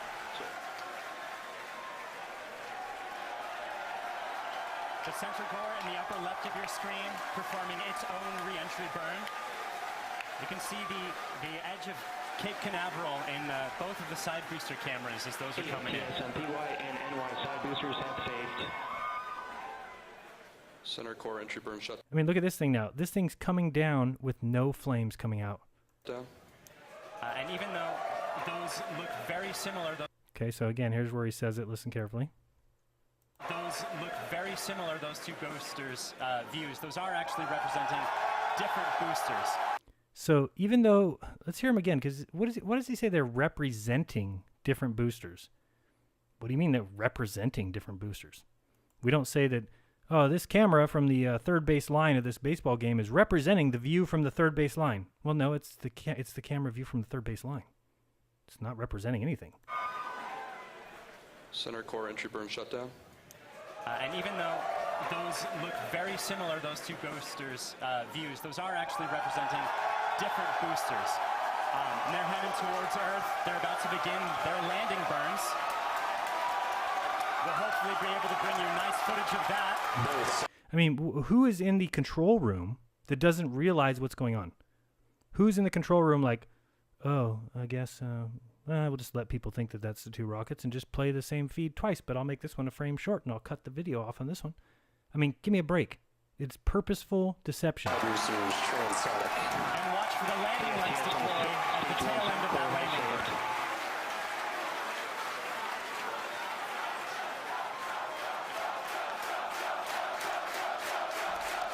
And that landing burn has started.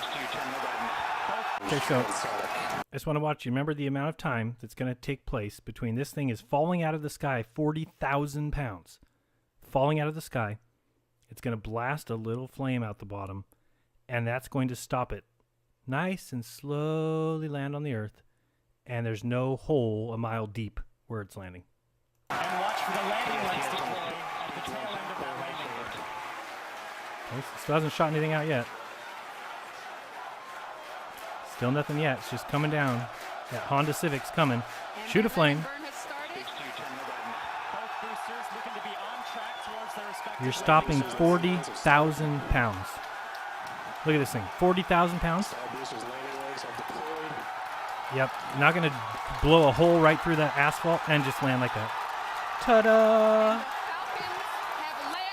Ladies and gentlemen, if you want to believe that, putas, enjoy yourself. Enjoy being deceived and people laughing at you for it. I mean, this is ridiculous. It is ridiculous. Now, am I saying nothing lands there? Nope. I've seen enough footage from people who are all around the area. They all see the same thing. Congratulations, folks. You are cheering for a helium balloon coming down. That's what you're cheering for. You know, that's it. It isn't important to me so much anymore to expose how they're doing it. I don't care how they're doing it. People can do magic tricks. Magic tricks are amazing. Watching David Copperfield is amazing. They're magic tricks. Now, you don't go home and say, I'm not going to be happy until I figure out how David Copperfield did those tricks. No, you just get over it and say, well, he did tricks. He tricked me. Oh, well. That's how we should face this. I don't know how they're tricking you. I don't know if it's projections. I don't know if it's helium balloons. That's the one that makes the most sense to me. Because guess what? If you put a bunch of helium into a shell thing like that, as big as these things are, and you drop them out of a plane, you could probably control them and have them land softly on the Earth. Because they probably weigh 500 pounds. Okay? They don't even weigh what a Honda Civic does. Fill it up with helium, let it come down with a certain weight, blast some fire out the bottom of it, have a little remote control, land the thing on the pad. Everybody goes crazy, including Elon Musk, that says it's the greatest thing he's ever seen. Guy's probably never seen a woman naked. Obviously, to say that's the greatest thing. Oh, those rockets landing is the greatest thing I've ever seen. Well, then you need to get a life. It's the most ridiculous thing I've ever seen. And then, of course, we've got the this footage. Sometimes the footage goes out because it shakes so bad, but the cameras on the rockets that just landed, they had no problem. That shaking wasn't bad at all. But the barge, it shakes so much. It shakes like crazy.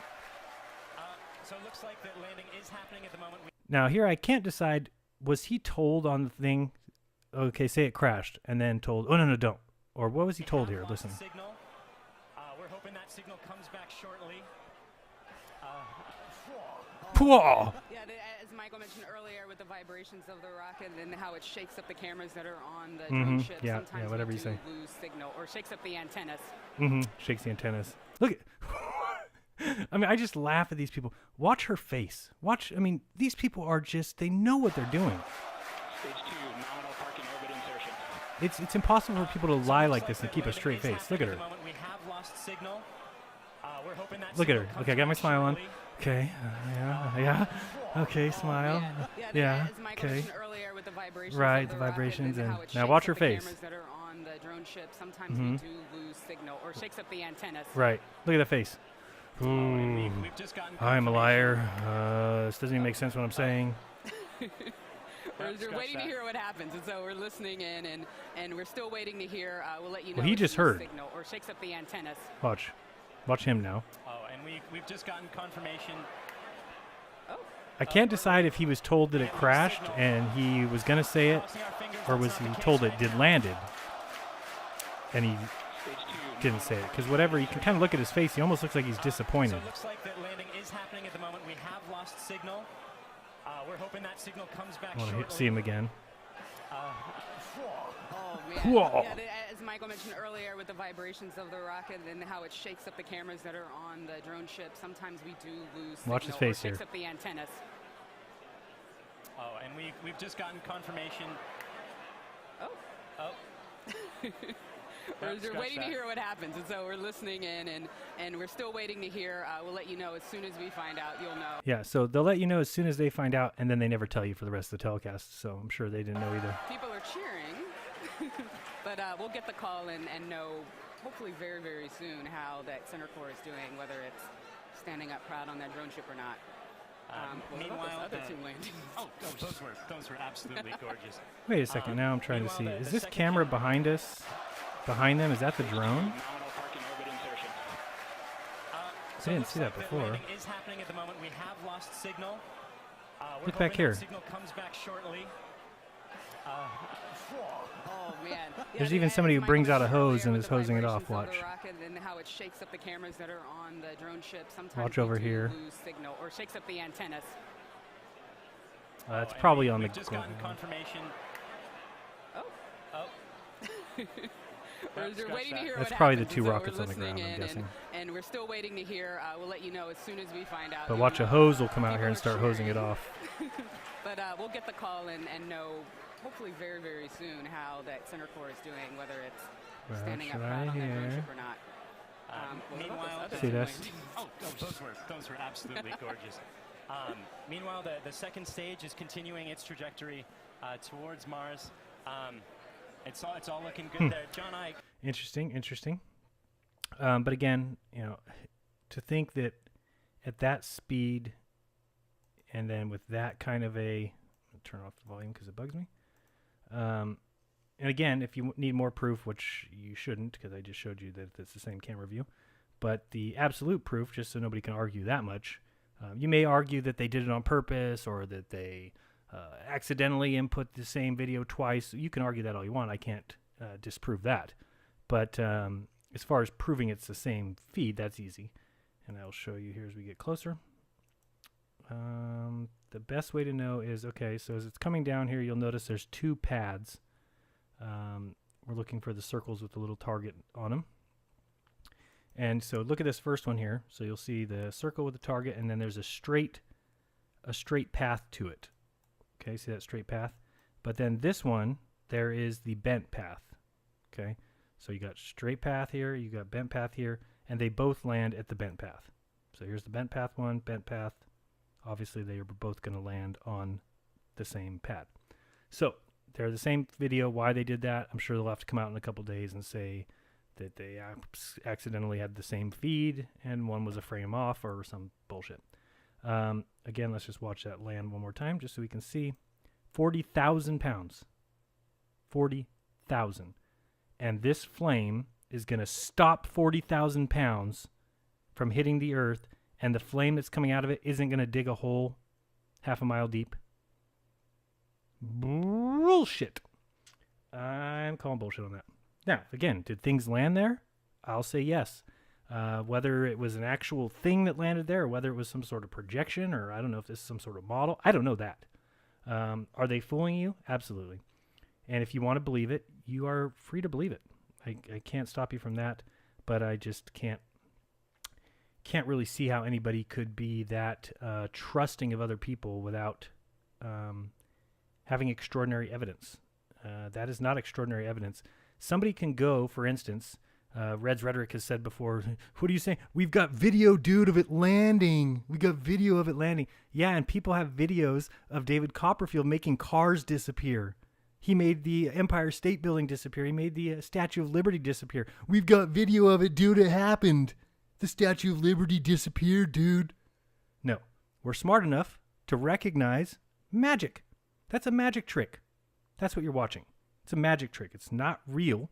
And we have the smarts to walk away from David Copperfield and say, that was a good show. People should walk away from Cape Kennedy and say, Cape Canaveral, say, that was a good show. We got a good show back there. They launched something with flames. We all shook in our bones. It was really loud. We took video of it. It was a good show. That's what we should be saying. Not, it was real, dude. 40,000 pounds, straight up candlesticks land just slowly and softly on the earth. No, sorry. It's not real. I don't know what to tell you other than it's not real. Let's see here. What else did I want to show you? So we'll go real quick and look at this Instagram. I just want to show you the size of it in case you don't realize, because I may be saying that, you see it landing, and like, I don't really see what he's saying. It doesn't really make a lot of sense. So let me show you what I mean by the size of it. Okay, this is the size of the rocket. That is a man right here. Okay, so this man is standing next to this is the legs of this rocket. So you might get a better idea of the amount of weight, the amount of mass that this rocket is. And then it's got this little flame thing, and look at this little, nothing even burnt on the concrete. Think about that, 40,000 pounds. You're going to stop this thing from falling to the earth. Again, I don't know of what kind of little test it is or something, but this is a test. This is a test of your intelligence, your ability to stand up for yourself as a human being and say what's true and what's factual, and laugh at people who try and tell you differently. Okay? If you really think that this is happening, I don't know what to tell you. People say, well, go out and watch it yourself. Why? I just told you I can go to David Copperfield and watch for myself and make a car disappear. It doesn't mean it's going to prove it to me. I'm going to walk away and say, yeah, that was a good show. He did a great job of using magic. Many people know how to fool you. And trust me, David Copperfield has probably made $52 million in his life. He doesn't get $52 million a day to fool you, but he can do quite a good job. Let's look up Rob Skiba's video just real quick, because he did a great video recently. Rob Skiba, I'll just look up his channel here. And in that video, he had a little section, and I'll actually tell a story too about something that happened to me. It kind of is almost like his story, but mine's with hypnotism, not, here's this video here. Rob Skiba, great channel. Check him out, please. And let's see where this part is. Where was it? Okay, here. Okay, so When I was in high school, and the girl I was dating. So, I mean, this is happening in real time with people that can be there watching. This guy's floating. We're taking hula hoops over his head. Now, if this was happening in space, you'd have Red's Rhetoric saying, dude, they're doing it right in front of you, dude. It's live. Live in front of you, dude. It can't be wires. They're putting the hula hoop around him. It's a lie. It's a magic trick. It's fooling you. It's a great show. Okay? Doesn't prove anything. Because somebody took a video of somebody floating in the air does not mean people float in the air. Okay? It means people can trick you, and they can look like they're floating in the air. I mean, look at this. Now, people would just say, well, that's easy. He's on strings. He's on strings. But yeah, but then they put him in the little box, and they close the top. But we know it's a trick. People are smart enough. Nobody would ever believe this. Nobody's going to see this and go, I really think he's floating. It's like, no, you don't. Everybody looks at that and says, wow, that's pretty cool, but he's obviously on some sort of strings, or he's being they're tricking us somehow. Okay, we obviously know that that's not going on. That's not real. But people, because it's space, because it's a place you'll never go, because it's planets you'll never see, because it's a spin you'll never feel, because it's a sun 1,000,000 times big as the Earth you'll never experience, but that you'll give people your trust. Nope, people float in space. They float on the way to the moon. Why? I thought that they're falling in orbit around the Earth. That's why they float. They're falling. So they're basically, it's, you know, there's zero gravity, but it's really because they're falling. But when they go to the moon, those guys were floating. Why were they floating? Were they falling to the Earth or falling to the moon? You know, it doesn't make any sense. But people will believe it.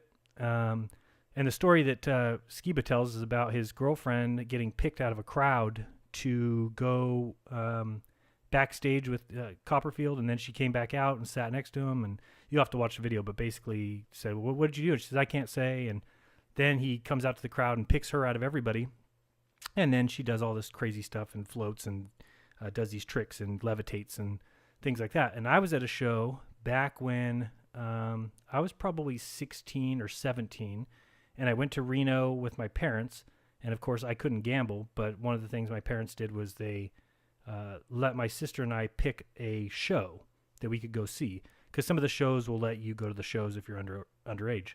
So I picked this hypnotism show, and I sat at this table. The tables in the front were like 5. They were tables of 5. They were like round tables. And there was this family of 4, a mom and a dad, and the 2 children. The guy was probably, looked a little older than me. The girl was about my age. And so I was sitting with this family, and then the guy comes out before the show and says, hey, we want volunteers who want to get hypnotized. Come over here, and we're going to do a little test on you, and then you can possibly be on the stage, make the show. So this kid says, the guy's a little older than me, tells his parents he wants to do it, and his parents are like animately against it. They're saying, no, don't do that. You're going to embarrass us. You're going to embarrass yourself. He's like, no, I want to do it. And they're like, no. Tells his sister. His sister's like, do it. So he's like, I'm going to go get in line. So he goes and gets in line to get interviewed. And all of a sudden he comes back and says, I got picked. I'm going to go do it. And they're like, oh, okay. That's fine. So he goes and he's backstage now. So then they come out and there's like the chairs sitting on the stage. There's like 15 people on there. And this guy starts hypnotizing these people. And throughout the show, you could tell he'd like eliminate people or like people who weren't quite hypnotized enough. He would say, okay, thanks for being a great sport. And then he would send them back to their seat. But throughout the night, he was like eliminating people to then towards the end, it was like 3 people left. And this kid that was sitting at my table was one of them. And his parents were kind of nervous because they started to do some crazy stuff. Like one of the things was they poured a bunch of glass all over the floor, and they poured a bunch of coals, and then they lit the coals. So it was like this fiery glass pit, and they're making these people walk across it. And I mean, I watched his parents. They were like scared shitless. And this guy just walked across the coals like nothing and then went and sat back down. Well, then 3 people did that. Anyway, end of the show, he tells them that he's going to erase their memory, that they didn't just do everything they did. And then they're going to show them on a video camera or on a screen and that watch their surprise when they find out what they did. So at this point, I'm still kind of like, I'm sure this guy's in on it or something, right? And he comes back to the table because, he snaps his fingers or whatever, says the magic word, says, okay, thanks, guys. You've been great sports. Go back to your seats. So the kid comes walking back over, sits down at the table of 5. His parents are like looking at him like, what the hell? How did you do that? And he's looking at them, and his sister's like, how did you do that? And he says, do what? And he says, how did you just walk across those coals? He's like, I don't know what you're talking about. Walk across what coals? And like, how did you just do what you did on stage that whole time? He had no idea. And then they bring out this TV and show him, and he's like shocked. And I mean, to this day, it made me believe in hypnotism. Now, could that have been a trick too? Possibly. I don't think they did it for my purpose. They certainly didn't sit him down next to me to like trick me. But I know enough about hypnotism to know that hypnotism is very true, based on I don't know where that story came from, but just the whole idea of magic and hypnotism. I do think is possible. So sometimes, I don't know how much they could hypnotize like a Buzz Aldrin, for instance. You tell the guy the day before, hey, sorry, we know we told you you're going to the moon. You're not really going to the moon. And then he's like, what? Oh, okay, well, we need you to do this. You're going to act this out in a plane and whatever. And then maybe they hypnotize him down the road. And now the guy doesn't know if he went or not. He thinks he went. Who knows? There's so many possibilities with what they could do, how they could do it. With the astronauts that are up there now, I tend to think that the answer is these people are willing to take money because they're not intelligent. They're not smart. If you really think about, I'll add that one video 1 second. If you think about how, if you had 4,000 applicants to be an astronaut and then you pick one, think of how intelligent that person would be. I mean, they would be talking and just the information coming out of their mouth, you'd be like, wow, that person's so smart. I've never heard an astronaut say a smart thing in my life. Never once. Never heard one of them even come close to sounding intelligent because they're not. They're everyday people who are getting selected. Old men, old women. I mean, believe me, I'm not against people of different ages or whatever, but I'm not fit to go be an astronaut. Okay, I know that much. A 60-year-old woman should recognize she's not fit enough. She's not somebody that you would send to space on a rocket that's pulling 6 Gs. That's just not the kind of people we would send to space. But it is for NASA. They'll send a 60-year-old woman, 15 times. She's broken the record for most of the times in space. But she can't even tell what experiment she's doing. Like, what experiments are you doing? Oh, we're doing a lot of science because we're trying to advance science for the children. And my favorite thing is the curve of the Earth. That's what we get. Let me see here if I can find this video of these astronauts talking nonsense. They asked him, did you get to watch the Super Bowl? One of them said, no, I had to go to bed. It was too late for me to watch the Super Bowl. I thought that I saved it and maybe I didn't. I just watched it. I don't see that right now. And the other one we were watching, I'm not sure. We could just listen to that one for examples, I guess, while I try and look for this other one. Let's do that. And this one, I'm not even sure what they're talking about in this one, but let's hear them anyway. Hello? I said play? No, this one. Thank you. All right, let's turn this up. Holidays were a special time for all of us. Obviously, this is all three of our first times up on station, and to spend it here on ISS, what a unique opportunity to do that, especially with the colleagues that we are and the years that we've known each other. It was very special time in our lives. We did spend it by talking with our families a little bit on some video conferences. Remember, this guy got picked out of 4,000 applicants. He's the best pick for astronaut. And with phone calls, but the Christmas time was a little bit busy. We had a lot of work to do with some cargo ops with the Dragon that's attached or docked to ISS. And on New Year's Day, we took a little bit of time off, but more importantly, we celebrated by having a nice, good dinner with our Russian colleagues down in the Russian segment. They were very hospitable to us, and it was fun to sit and relax with them. Good job. Speaking of a Congratulations. good dinner, did actually Mission Control allow you a sip of champagne there? I didn't hear the question right. I'm looking for something else. 1 second. No, I think the question was, were we allowed champagne? No, we're not allowed any alcohol, but our Russian crewmates went ahead and made us some grape juice with labels that made it look like we had champagne, so that was kind of fun to pretend. Speaking about holidays on the orbit, there's a multinational crew, and definitely depends on the national holidays, religious holidays. You could celebrate them many times. Do you usually do it all together, or there's like separate groups that celebrate in their corners?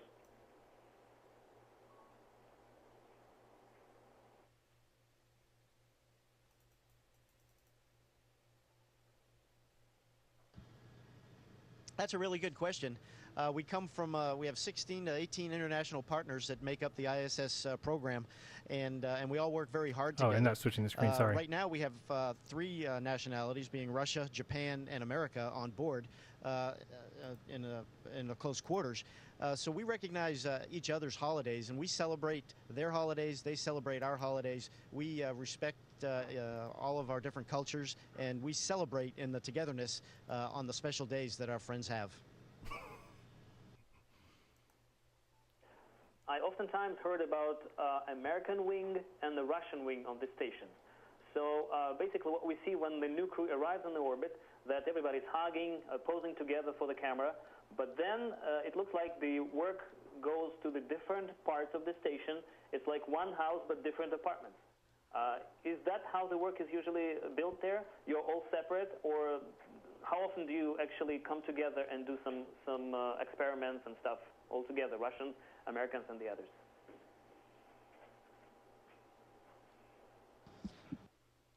So it is definitely one crew, but our work is controlled by, on the U.S. segment, that means Japan, the United States right now. We have our plan put together largely by Mission Control Center in Houston, leading other nations, and then the Russian crew members, their day is controlled Switch it back separately. here. I found the one so I yes, wanted to show you. most of our day we're not interacting. We certainly come together for special dinners, and we have a movie night together. And sometimes, for example, especially when we only had 3 crew members on the station, we were shorthanded for some work, and we asked the Russians to help. And okay, let's switch you over this one. I'll remember to switch you this time. Oops, not that one. This one. All right, so this is the video I was going to show you. And let's just listen to these guys. like I said, we're looking forward to next year, and we appreciate all the hard work that they do to bring us a great football game. Good for you. Awesome. All right.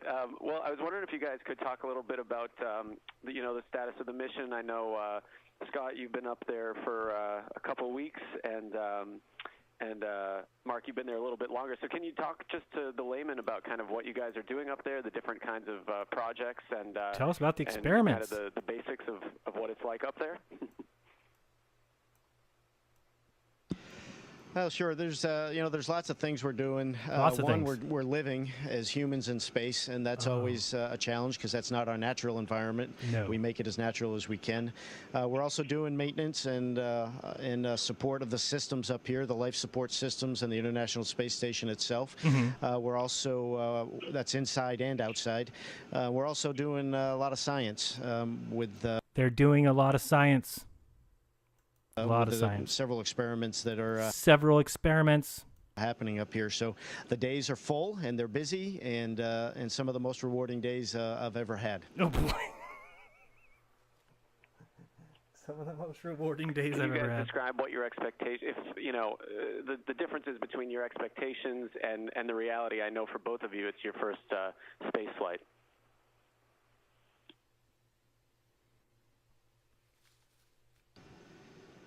David, for me, it's a lot more than I expected. In fact, it's kind of, when I first arrived up here, it was hard to grasp seeing the view of the Earth from up here.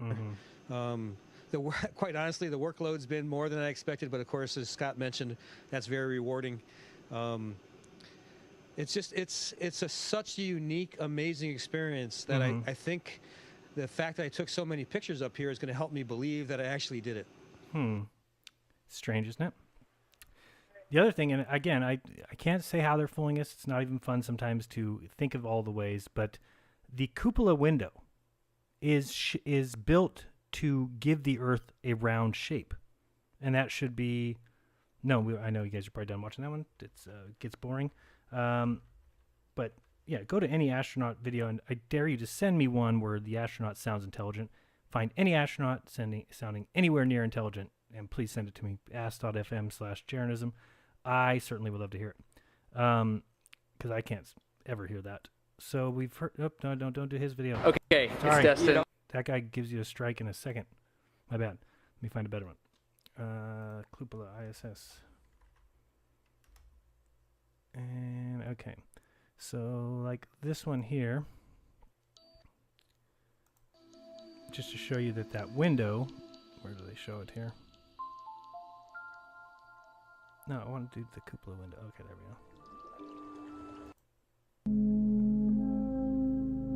go. So, if you don't know, these windows are shaped, you can actually kind of see them, to give the Earth the curve. Okay, so there's a chance, I don't know if it's true or not, there's a chance that they're above the Earth. I don't think they're nearly 250 miles. I don't think anybody's ever been 250 miles. But there's a chance that what they're doing is even tricking these astronauts. Possibly they're just idiots. Possibly out of 4,000, they find the dumbest idiot to think you're being blasted in a rocket and you're going, and I don't know, I don't know how they're doing it. Again, that's not the important point. The important point is that they're lying to you, that this is not true, that they're not 250 miles above in orbit of the Earth flying 17,500 miles per hour. That's what's not true. But that's what this window does. The window gives you the shape of the Earth. And before they put this up, which was only in like 2000, I don't know when it was, 2000, I was going to say 2009. That's probably not right. Let me look that up before I say it and hate myself later. Cupola ISS. I want to know what the date of that thing was. Cupola ISS module. Cupola ESA built. Does it say when it was put up there? Cupola provides views. So one of the things I was going to say, though, is there was no other window in the ISS. Where does it say? Result in window, yes. Cupola's development being resumed in 1998. Didn't go up to way after that, though. Maybe I'm missing the date. Oh, right here. It was launched aboard spaceships. Oh, yeah, so 2010. So yeah, 2010 is when it went up there. And before that, which would have been, 12 years, the biggest window they had was like a 12-inch window. It's only a foot. And if you've ever watched like the time lapses, the window is what closes it off and makes it look like a ball. You can find just Cupola ISS time lapse. And so possibly these people are even being fooled. For instance, this. And just like we saw with the ISS majigger, or the Tesla thing, you cannot see the ball Earth from this point of view. So you'll notice here, clearly this is a zoomed image, this circle, and these other ones are bent. Okay, so when you watch a spacewalk and you see them use fisheye lenses, when you watch them show the Earth through a lens that shows you a big image and then curves the image, and this doesn't even look like a ball at all.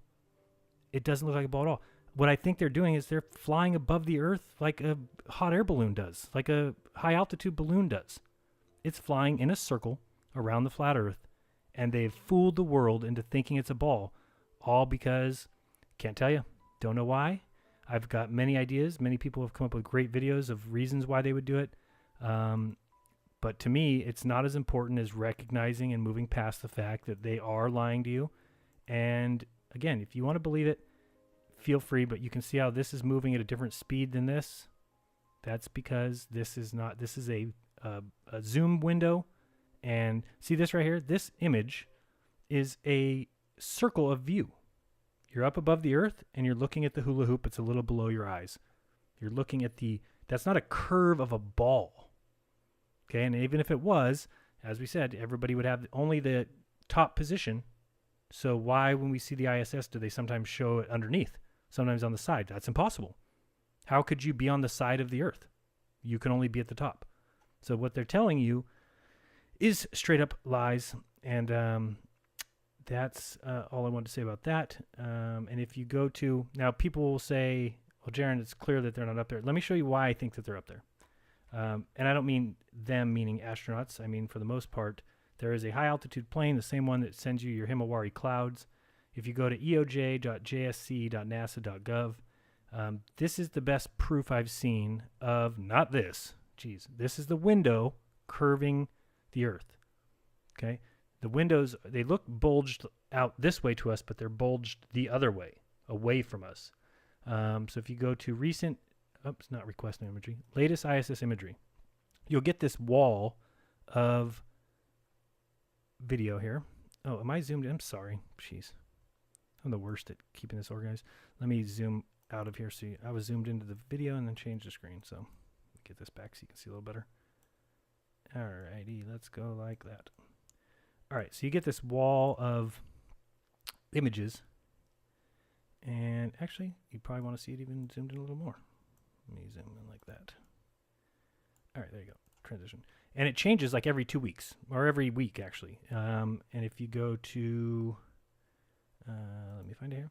Yes, you can just grab this and you can drag it. And these are just image after image after image. Now, never before, and I hate saying things like this because then somebody will go and do it, but never before has they turned the camera and shown that there's people inside whatever this plane is. Never. It's just, and nobody's taking these images. Look how they're just snapped off one after another. Blink, blink, blink, blink, blink, blink, all the way down this wall. And this happens like every 2 weeks. You can get one of these images like this. Now, to me, most of these are high altitude plane images. What is that? I don't know what that purple is or whatever there. And usually the ones with the curve have obviously been added. Get over there. Go this way. Okay, I'm having trouble organizing this thing. Go this way. What? There we go. Let me get to some daytime. What? Oh, there's some. I mean, this is all, added. The curve part is added. But then again, when you watch a film like from Dwayne Kellum, you can just picture that they're just up a little bit higher. And it's flying around the Earth. I don't know. These pictures, usually you can get daytime images. Like, that's not very helpful. That doesn't look real at all. And see how they're like going by? You can watch on your right. I don't know if you'll be able to see it like I can. You can see that the thing is just flying above the Earth. See it? I don't know if you could see what I'm looking at. Now the images ran out. But yeah, see, I'm flying through this, and it's actually making a movie on the right-hand side. And you can actually see what it's doing. It's flying above the Earth. And let me see. Usually you can get better pictures. Let me put in something that would be, I'll put in California. Usually you can go search photos. And I'll put in California here. California. And this will take a while to search, so we'll come back to that. Cupola, we talked about that. I was going to show you the, we looked at that. Then we're going to go with we saw that. I mean, some of these things are just embarrassing when you read through these comments. My goodness, it's like, oh man, it makes me sad. People get mad again if you think that you dare question this thing. People will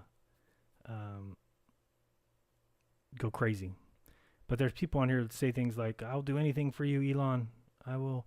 I just wish I could touch you." I mean, things like that. It's like, holy smokes. Maybe it was over here on the Twitter one. So this is this is the little picture that shows why so this is Elon's Roadster, and this is the orbit that it's going to miss. Oh, shucks, man. It's not going to go to Mars. But the way he said it says, third burn successful, exceeded Mars orbit and kept going to the asteroid belt. So it didn't exceed Mars orbit. It's going to exceed Mars orbit. And it didn't kept going to the asteroid belt. It will keep going to the asteroid belt. So I don't really know why he's describing it as if it's already happened.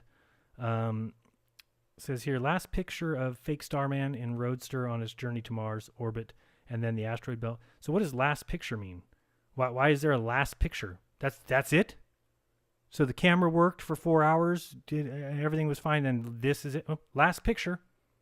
I mean, come on, people. Really, really think about the things we're just handing these people, just allowing them to lie to your face over something you'll never experience. Go ahead and tell somebody to pay you, like, hey, give me $50 for Disneyland. You go, like, sweet, we're going to Disneyland? No, just give me $50 for Disneyland. I'm going to tell you about it. There's going to be cool rides there, and Mickey will be there, and give me $50. You'd be like, no, I'm not giving you $50. I want to experience it to go there. But these guys will take your money, like, oh, Mars, we're gonna be a multi-planetary species. No, we're not. What are you talking about? We only exist on Earth. We have to live here. What, are you going to go to Mars where there's no ocean, there's no water, there's no food, and you have to wear a suit all the time? We're going to be a multi-planetary species where you have to wear a suit all the time and there's nothing to eat or drink? Give me a break. There's no multi-planetary, because there's no multi-planet. There's just, we live here on Earth, period. There's nothing to experience out there. You're not going to go travel for 5 months to go to Mars to live in a tent with a suit on. You're not going to be multi-planetary. Elon Musk is not a visionary. It's called stupid. It's the stupidest thing I've ever heard. We need to be multi-planetary. Oh, so go somewhere where we can't exist? Makes sense.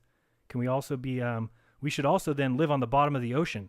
We should live. Why would we do that? Well, just because we want to weigh a big suit and a big submarine and go live down there.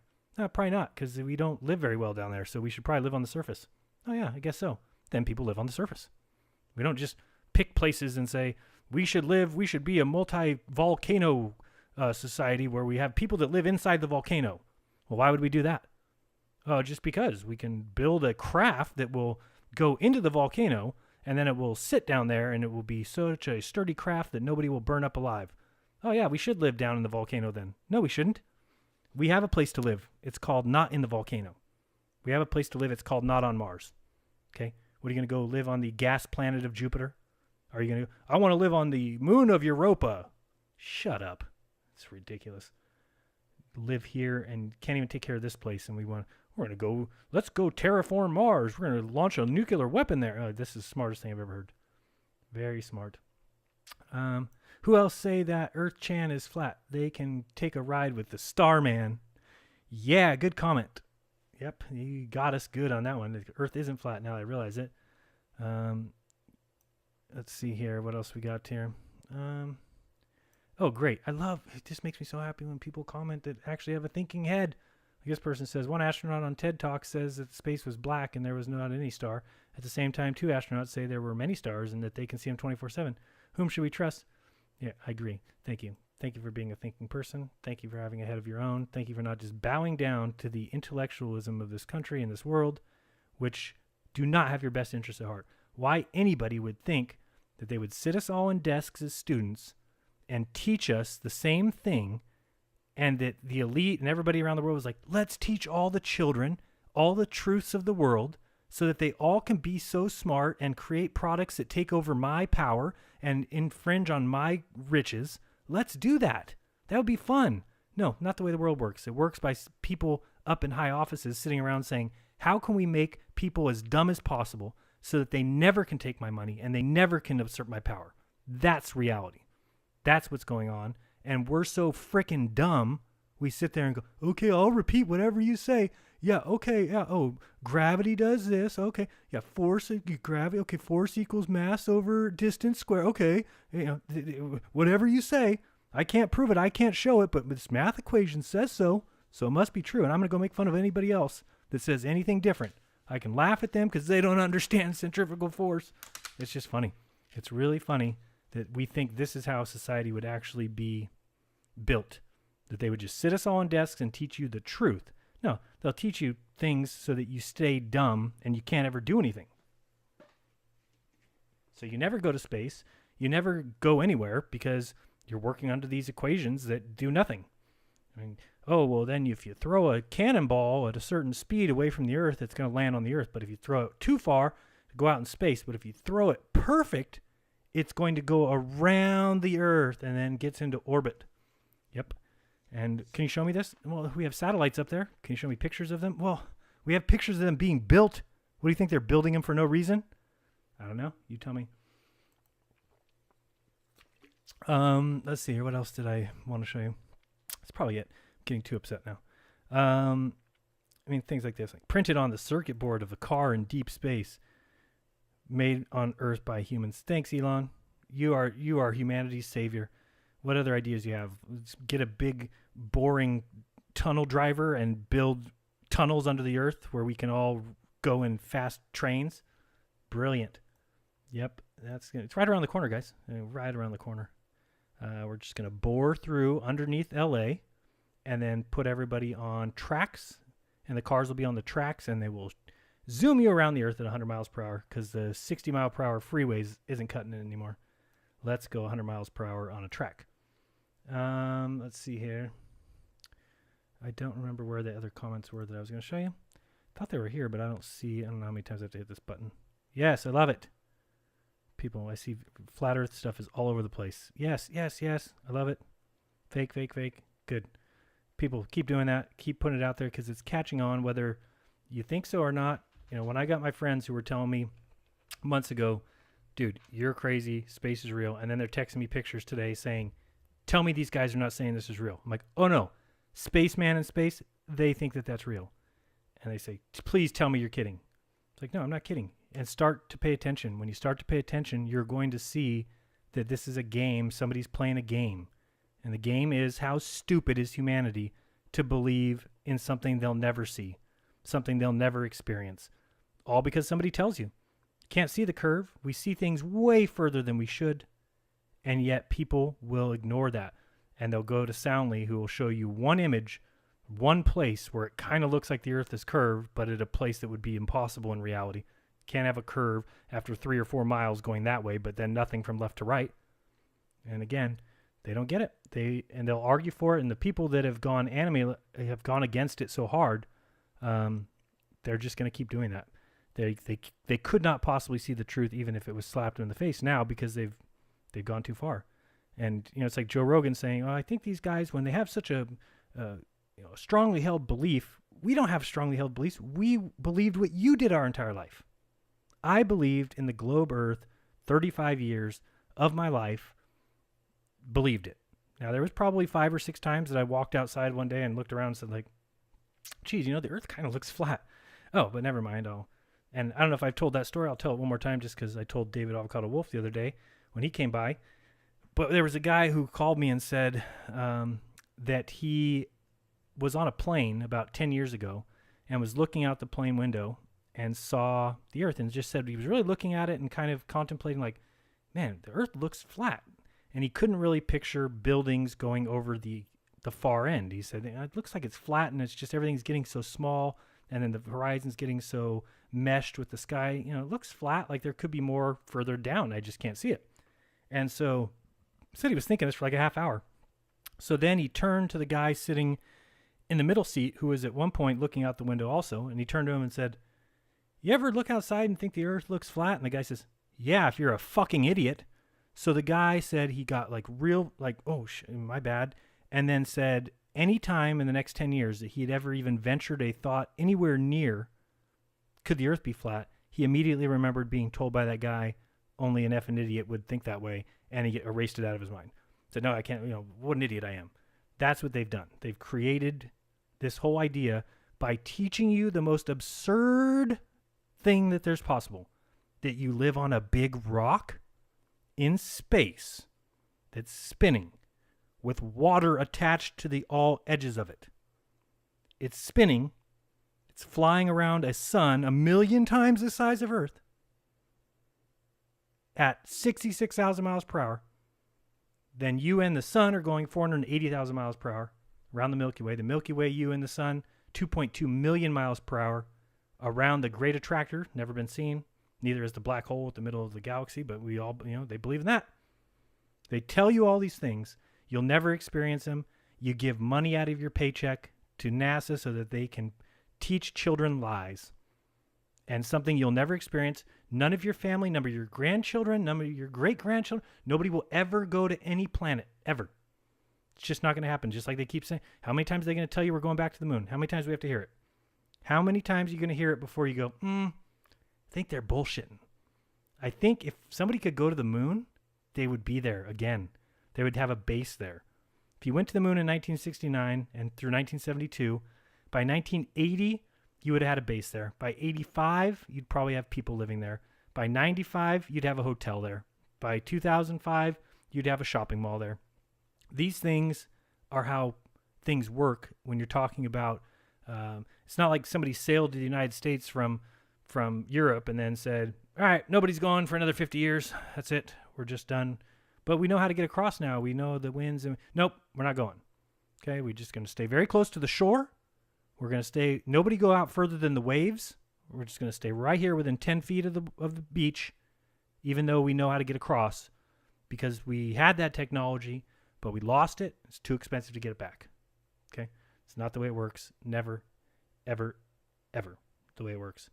I'll leave you with one other video here. Let me transfer back to this one. And one of these days I'll actually do really good at the whole transferring thing. I don't know when that day will be, but could be when I'm like 90 or 95. Let's find this little video I made just because I wanted to play it one more time, because I think it's funny. And then I'll leave you with the quote from, what's his name? Now I can't remember. Lawrence Krauss. 1 second, let me find this video. I thought that it's right here. Now I don't see it. Why do I put things in folders and never know where I put it? Where did they go? It must be on the desktop. 1 second here. There it is. All right. They came in and joined up when it was really crucial to make it happen. Quiet down. But you're right. Most of our day is. All right. How do you feel about that? So we're listening to Lawrence Krauss and Joe Rogan one more time. I know I played this last night, but I think it's very important, and it tells us something very important. In so 2017. It's amazing. But, nothing surprises me Not only anymore. that, gravity's not real and dinosaurs aren't real. I know. And the people who say gravity aren't real, I have a great solution. What? It's a Jump great off solution. a building? You walk out the window of the 13th floor and test your ideas. And the great thing is do it before you reproduce. But it's do it before you reproduce. I wonder why, if you go look at all my comments, why everybody says like, don't reproduce, dude. I hope you haven't reproduced yet. Wonder where they got that. Magnetism thing, they believe. It's electromagnetism or something like that sucks people down to the Yeah, that's what they can think. So fascinating. Carry a magnet and look at it as what happens as you're falling to the earth. Well, it's even more hilarious is that we talked about this before the podcast started, the Japanese weather satellite that takes an image, a full image of the Earth. What is the name of that satellite again, Jamie? It takes a full image of the Earth from 22,000 miles away. People keep saying in this flat Earth theory thing that there's no images of the Earth in full, that they're all composites. Even if you want to take a satellite's image and say that it is a image, which it's not a photograph, but even if you want to say that, all images from any satellites go through processing before you see them. Okay? So how hard would it be to take an image of a flat land and then wrap it on a ball? Okay, this is how easy it is to fool humanity, and people will be, they could never do that, but they can put these 20-ton satellites in orbit, But what are you saying? That they would actually take an image and then process it first and put it on a ball? That's impossible. That's not true. It's not true. There are images of the Earth that are taken every 10 minutes by this one satellite, and they're high resolution. You can access them online. Okay, if they're high resolution from 22,000 miles, go take a high resolution image from 22,000 miles away from something. You could only do it by taking much smaller images and then putting them together, which is called a composite. In which case, you wrap it on a ball and you give people the ability to zoom, and they think we live on a ball. You want. But people see those and they want to think they're fake, but yet they believe there's an ice wall around Antarctica that you cross over and you fall to the abyss. Where's this photo of the ice wall? Tell me first where anybody ever said that you fall to the abyss. Show me a flat earther that says there's an ice wall in Antarctica, and if you climb over it, you fall into the abyss. There's nobody who said that. It's never been said ever in the history of the world. And yet people want to say things like that. This is what they mean by an ice wall. What we mean is that water has to be held in a basin. Okay? The basin is just like when they tell you that, oh, Pangea, the continents, they moved apart. The continents didn't move apart. They're all the same thing. They're attached to the ground. Everything has a ground. How did the continents move? What did they move on? The ocean has a ground underneath it that connects North America and Europe and Africa. They're all connected. So would the ground just moved along? Doesn't make any sense. But if you think about it, they're basins for the oceans. And as smart as these guys think they are, and you don't have to believe in a God if you don't want to, but I'll tell you that it would take some magnificent, unbelievable, unexplainable entity to fill the Earth's oceans. Somebody did it. To create what we live on. Somebody did it. Wasn't Neil deGrasse. I'll tell you that much right now. Wasn't Neil deGrasse. Wasn't Bill Nye. These guys are not smart enough to tie their shoes. But something awfully more amazing than them did put us here. Don't know who. It's not my place to tell you who to believe in, who to trust, who to worship. Or have they? But there is a ice wall, which is the shore. Now, sometimes it's not a wall like this. Sometimes it's just a shore, like a beach. And it surrounds the Earth. And the water of the oceans is all held in by the outer edge. Now, what's that way? What's over here if you walked forever and ever and ever? I have no idea. I've never been there. No idea. Could there be more land? Could there be more water? Hey, all things are out in the open when you've been lied to like we have. I certainly am not going to tell you that there's not. Here's the other thing. Pay attention to the fact that they've kept us dependent on liquid fuels, okay?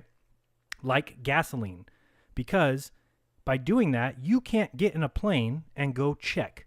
You can't just get in a plane and say, I'm going to Antarctica and I'm going to fly that way, because even if you found water on the other side, you don't know what you're going to be out of gas. That's why they do that. You can't go on a boat. They don't let you take fuel on your boat and go below 60 degrees. Why not? Why? These guys are out drilling in cores. We're drilling ice cores. They're using backhoes and everything out there, but we can't take fuel on our boat and go to Antarctica. Come on, guys, wake up. Okay, they don't want you to take fuel down there because you might just find a crack in the thing and go. Say, I'm going through this crack. I'm going to find out what's on the other side. But if you don't have any fuel, you're going to be scared shitless. Because you're like, we don't have fuel. We don't have far enough. We can't get far enough. So that's what they've done, is they've trapped you with longitude and latitude. They've put you in a circular area, and they've said, this is all there is. You live on a ball. Can't go anywhere else. And if you try, good luck, because your plane's going to run out of gas. If free energy ever came out, then you would be able to do those things. So why do you think they're so animate about blocking free energy? Because then people would build planes, and they would just say, I'm going that way. I'm flying for as long as I can. This is why there's no north-south circumnavigation. Because you can go south. You can go south, and you can keep flying. Now, would be completely just estimating or making conjectures if I were to tell you what would happen if you kept going south. Half of me says you get farther away from the sun. Good luck. It's going to get cold. It's going to get dark. It's going to get scary. And go that way if you want. The other half of me says the Iron Republic, stuff like that, there's another side. There's more water. There's more land. But they've blocked us from going there because who in their right mind is going to get in a plane and just say, I'm just going? Well, there's nowhere to stop off for gas in Antarctica. And if you got to the other side and you started flying above that water, you don't know how far it is. The Iron Republic said that they're the same distance away from the ice wall that the United States is. So if you just flew down there and got to the other side, that's a long flight. And if you don't have enough gas, you're going to drop into the ocean, and that's a tough survival place to be. Let's continue with this little video. I thought. Have they never? Well, how does someone fly from Japan to the United States? So, this is people who are going to go and make comments about it. There's like this physicist that wrote an article the other day. I sent him an email. I'm like, do you realize how dumb you sound to somebody like me? Because he said in this article, these idiots who think the Earth's flat, there's a simple experiment anybody can do to prove that the Earth's a ball. The Aristophanes did it, and it's like, holy shit, do you realize how stupid you sound? That the experiment that he did would have the same results with a close local sun. That's how dumb this physicist. He's proving my point. He's a physicist. He's went to school. He's done all these studies. He's so smart. He's got his credentials, but he's never considered the flat Earth. So of course he thinks it's ridiculous. But he just proves my point. When you go and write a big article about how dumb flat earthers are, well, basically because you've never studied it. Because you just take what people say and call it fact. I wrote him a big long email and said, your Aristophanes character is a joke. It didn't even really happen. It couldn't have happened. And I explained to him exactly why. How did somebody who thought that the sun went around the Earth also think that the sun was an infinite distance away and also think it was sending parallel rays? And it's just nonsense. It didn't happen. It's a story that somebody told in 15, 16, 1700 to convince people that the Earth's a ball and that we've known it forever. I don't believe that people can fly around the world. I've done it. I've done and that they're all. So we don't believe people can fly around the world? This is what Lawrence Krauss said. Somebody who should hear about flat Earth and say, I'm interested in what these guys are saying because clearly the Earth's not flat. So you would go and you'd research it and you'd study it and you'd look in and say, well, how do they say that people fly around the Earth? Because clearly people do that. Rather than just show up at Joe Rogan's show and say they don't believe people can fly around the Earth. Lying. Here's another one. They think everyone's lying. We think everyone's lying about. No, sorry. You fly from Japan to America. Have they ever thought of time zones? Have we ever thought of time zones? Has somebody who has looked into flat Earth for 45 minutes had that question? Have they ever heard of time zones? Have they ever thought about them? Oh, man. Everybody go home. Babe, I was wrong. Earth's a ball. We forgot about time zones. Yeah. So, when it's midnight here, it's like noon somewhere else, and the sun's out. I know. I didn't think about it. Sorry, guys. 3 years of research. I didn't think about time zones. Why are there time zones if the Earth is flat? Yeah. Why are there time zones if the Earth is flat? Why are there time zones? Stop asking the question. The only reason they're time, they should go from. The only reason there's time zones is because the Earth's a ball. This is a theoretical physicist, somebody with a degree, with a PhD, who is about to say that the only reason there can be time zones is if the Earth's a ball. New York to LA, and see this circle? Lawrence, this place over here is at noon, and then across from it's midnight. And then this place is 6 a.m. because the sun's coming around, it's about to rise. And this place is 6 p.m. because the sun's set. That took a lot of research. What? The time is different. Leprechauns. Do they think it's well, no, but they probably. And then Joe has to say leprechauns. Got to throw in the joke. It's funny. I think it's a human invention. Yeah, but the sun is still shining in L.A. when it's gone down in New York. The sun is still shining in L.A. It's gone down in New York. Yep, it's shining in L.A. It's gone down in New York. This is day one of flat Earth research. They can call their friends and check. You can call your friends and check, by the way. Oh, yeah. And if the Earth was flat, that wouldn't be the case. If the Earth was flat, that wouldn't be the case. It's only the case because the Earth is curved. It's only the case because the Earth is curved. I mean, so those simple. Now here comes the end all be all, and I'll leave you with this one, because if people who believe in the ball Earth only understood what he's about to say, and I can't even picture him saying it, because how do you let these words leave your mouth and not realize what you're saying is directly about yourself? It's comical. Things should convince people, but people are willing to throw out evidence if they have a belief that's really firm. And so people are willing to throw out evidence if they have a belief that's really firm. I wonder who takes evidence of the flat Earth and throws it out because they have a belief that's really firm, that they live on a ball, and that's where they got their job, and that's how they make their money, and that's what they were taught in school. Who has a firm belief, and who discovered something 3 years ago and started speaking out about it like, hey, I think we've been lied to.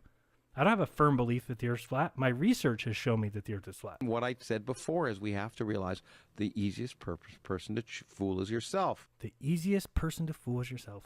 So if you're not willing to question your beliefs, especially those that you hold particularly cherished beliefs in, If you're not willing to question those, you're not gonna ever grow. Yeah, well, that's a good way to put it, particularly cherish, because I think a lot of people do cherish these ideas, things like the Earth being flat. So we cherish the Earth being flat, okay? Because it gives them some sort of information leg up on everybody.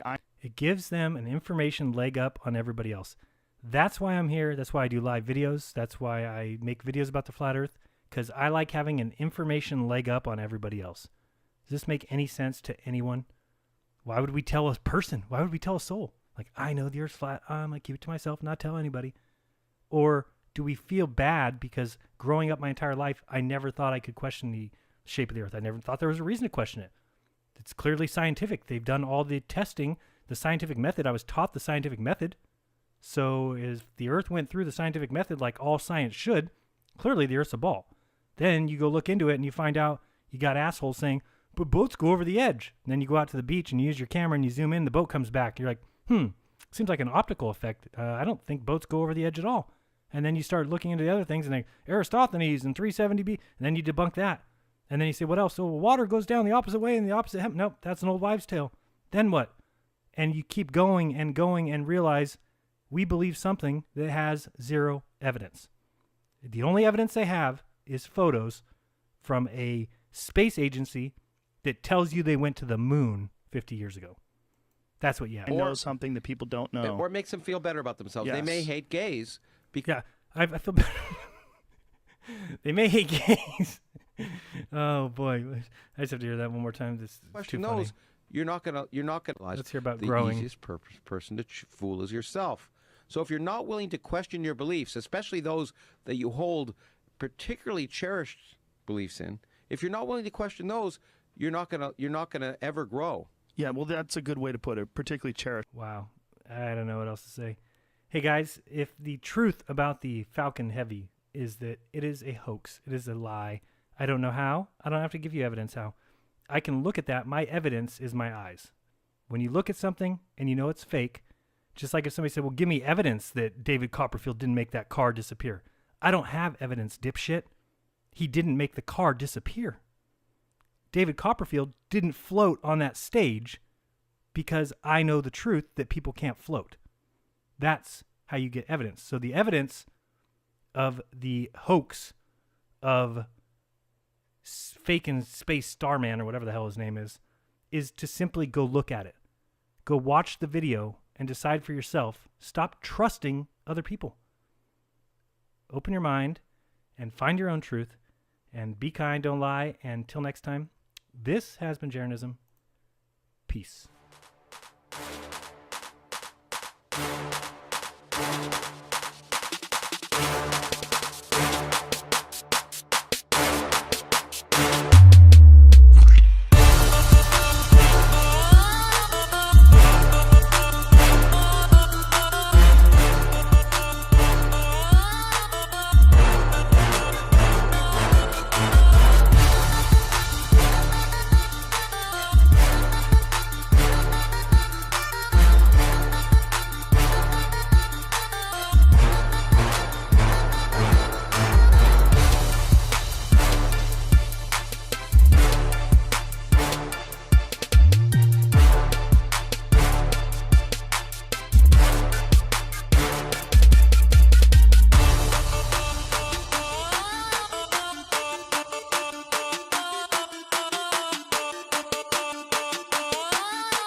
For instance, what did we put on this steering wheel to protect it from 250 degree temperatures?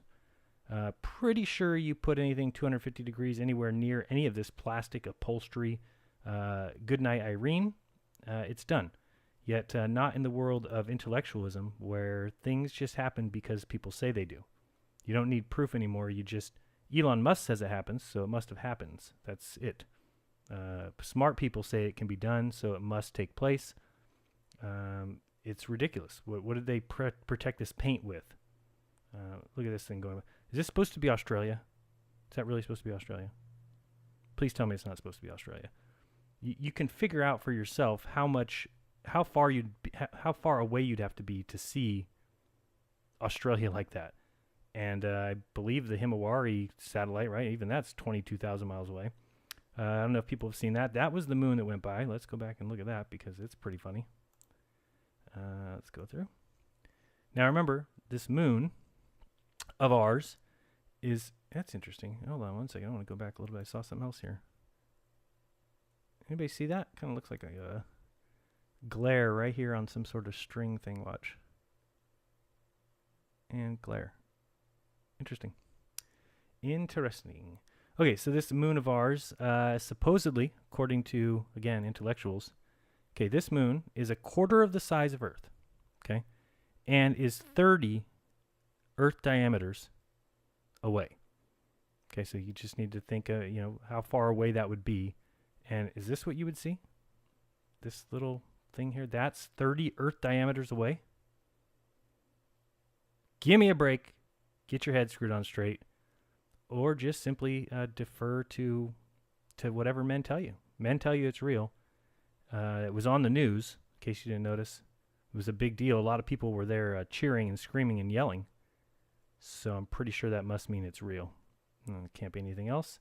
Nobody's tried to ever pull one over on you, not in your life. In fact, people all want you to do great in life. That's their goal, is for you to make more money and to compete with them for power and fame and fortune. That's how the world works, I guess, for you if you're not really thinking. So anyway, we'll just let this play through a little bit. I think it's a good look at, is it playing at the right speed? Yep. So it's at 10 times as fast as real speed.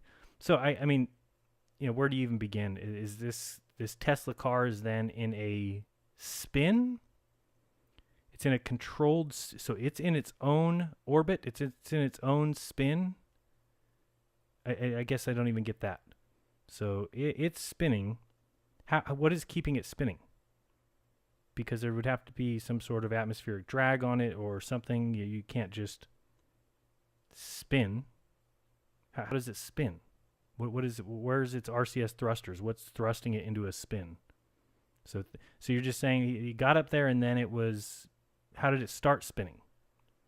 It was just part of where its orbit went. And if you haven't heard, we have to get into all the fun stuff that has come out today.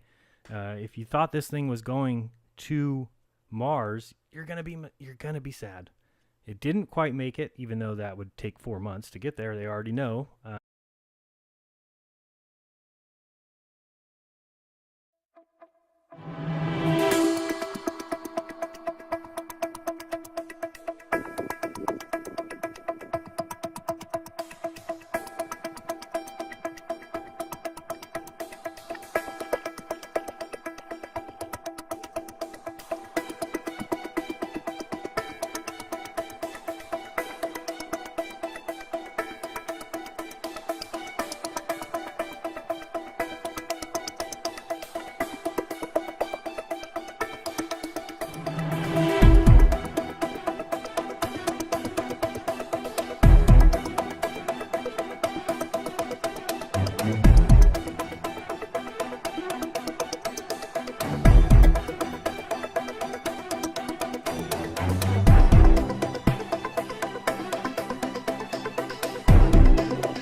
Astronauts to the moon.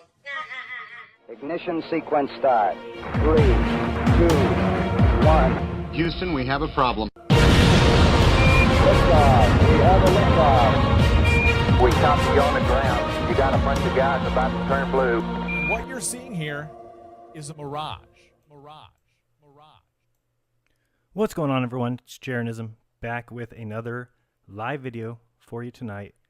Thank you so much for joining me. I do appreciate it. Thank you to those of you in the chat. Hello to everyone, especially those down under.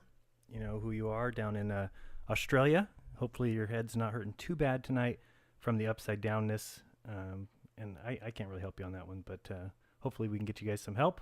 And to those also perpendicular to me, I guess they would be in Mozambique or Hawaii. Hope you guys are doing well too. So thank you to everyone for joining me. We are going to talk about SpaceX, or as I like to call them, FakeX. So it should be an interesting little talk. What is the truth about this Falcon Heavy that launched yesterday and landed, or supposedly landed, or we'll talk about that. And then talk about that centerpiece that didn't quite make it to the barge, crashed into the water. And then we'll talk about fake spaceman, which is the classic image that you've seen of the little fake man inside the Tesla Roadster and looking at the Earth. So it's funny, you know, I've got some friends, even some that are not flat earthers, and today I had several of them text me pictures and say, "This is not supposed to be real, is it?" And I said, "Oh no, that's supposed to be real." And so I think all the work that we've been doing is going to pay off, has been paying off, will continue to pay off with things like that. People are starting to see stuff and just question it, which is what we need to do. Up here on the screen right now, I have a picture of Tommy. Tommy is a blind gentleman. He has a channel here on YouTube. I'll put his link in the description.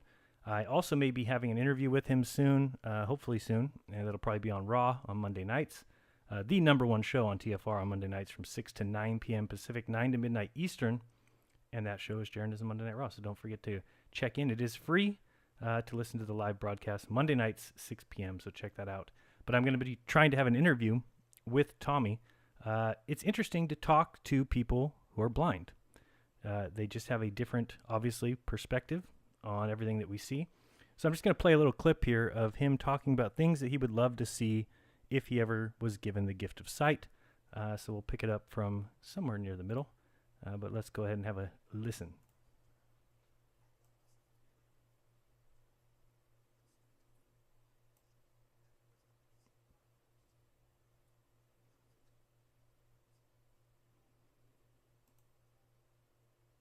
Sky is something I'm fascinated by. I'd love to see it, both daytime and nighttime sky. Because the daytime sky is cool because all the clouds going by and stuff and the sunshine, and there's several different types of clouds too. So I'd like to get to see all that. And then the nighttime sky must be awesome with all the stars and the moon and all that stuff that's jillions of miles away that you guys can see. I'd love to see a tall building. You know, I've been in tall buildings. Heck, I've been in World Trade. I don't really get an idea of how big it is, how tall it is. It'd be very cool to be on the ground, to be able to look up like 1,400 feet in the sky and see the top of a building. The ocean is something that's also fascinating to me. Listen, I've been in the ocean a million times, ridden the waves, you know, body surfed and, you know, that whole thing, and heard the sound of it, right? But to actually look at it, oh man. See, the idea of being able to look out at something that never ends is something that I'm completely not familiar with. I have no concept of that. I don't know what that could be like. I'd like to look at the planet Earth, you know, from space, like from the Hubble telescope or from the space shuttle or something like that. You know, I've heard it described as a big blue marble, but, you know, I guess you have to see it to believe it.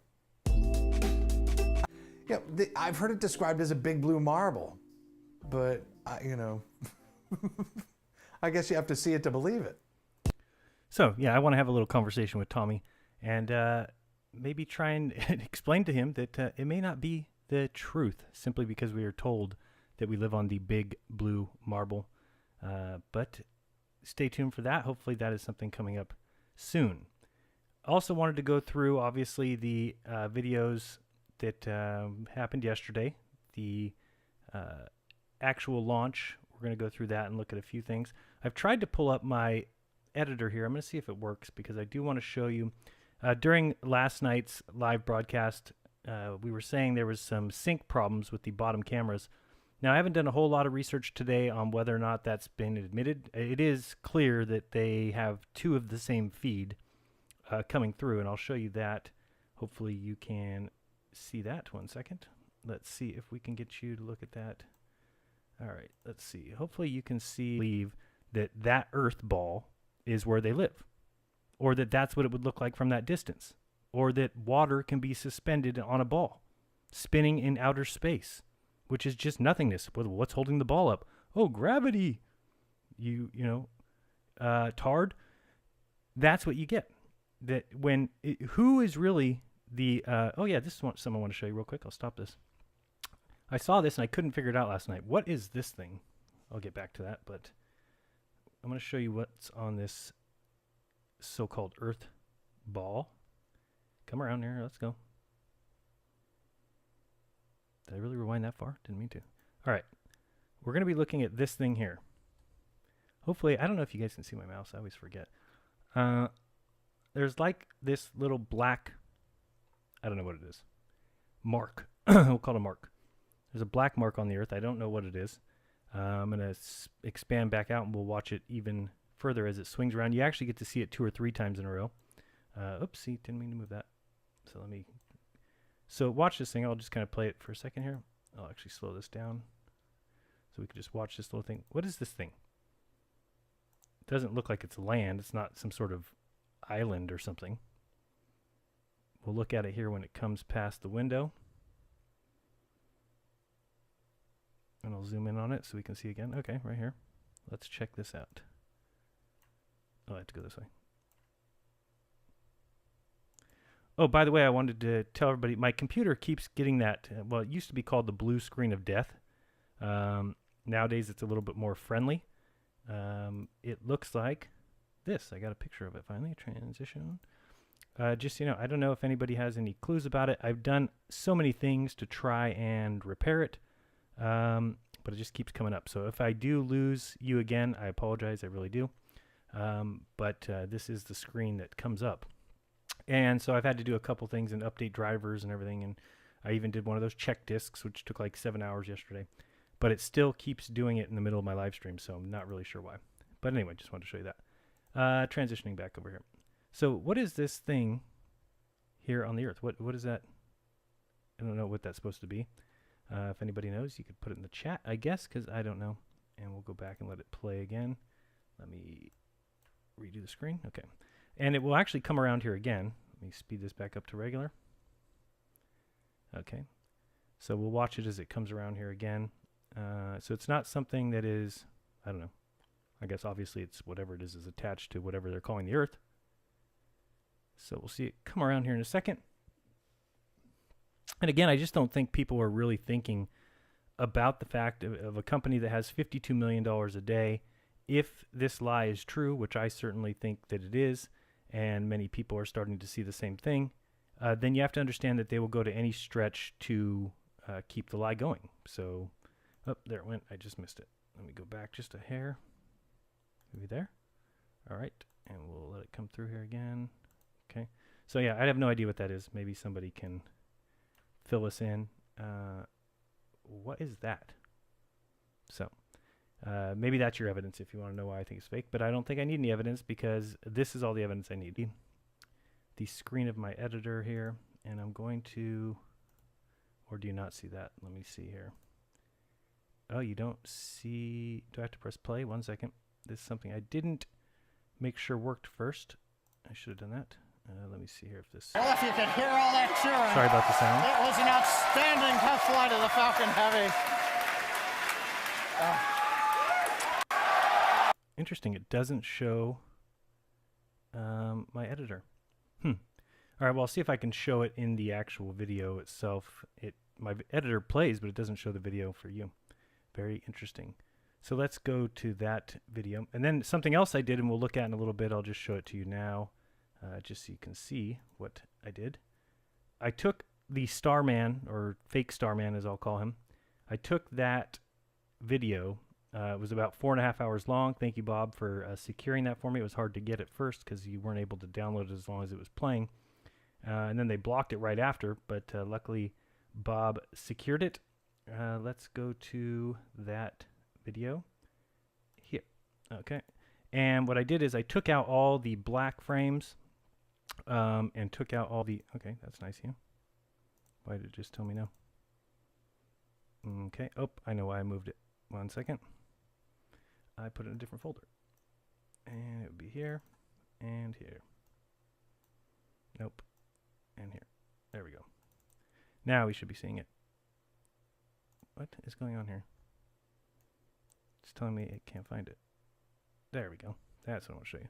So what I did is I took out all the black frames and I also sped it up to 300 frames per second, which is about 10 times. Yeah, 10 times as fast. Just because it gives us a better kind of look at exactly what they're trying to pass off as being real.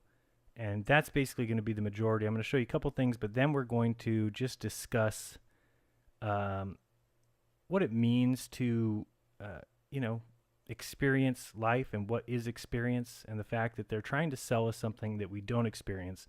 And it just wouldn't work anywhere else. I mean, if you look at these things flying off here in the back. Would you pay for Disneyland not to go? I don't think anybody would, because the point of Disneyland is to experience Disneyland. Yet people will keep letting their tax money go to things like interplanetary travel and Mars research and places we'll never go, places we'll never see. And yet we're okay with them taking our money to go and I guess look at those places or explore, who knows. So hopefully you're seeing this video now coming across, which should just be a joke to anyone who has any thinking mind. This is what they've done, is they've trapped us in like an intellectual trap. Whereas as long as you tell everybody you're only smart if you believe it, then it really keeps people from feeling okay with questioning it. I am not one of those people. I will tell you flat out, this is 100% fake. You might ask me, well, where's your evidence? Well, where's the evidence this is fake? Show me it's fake. Well, right here on the screen. This is my evidence. So you can believe this all you want. That's up to you. Me, I think it's a joke. I think it's hilarious that anybody would believe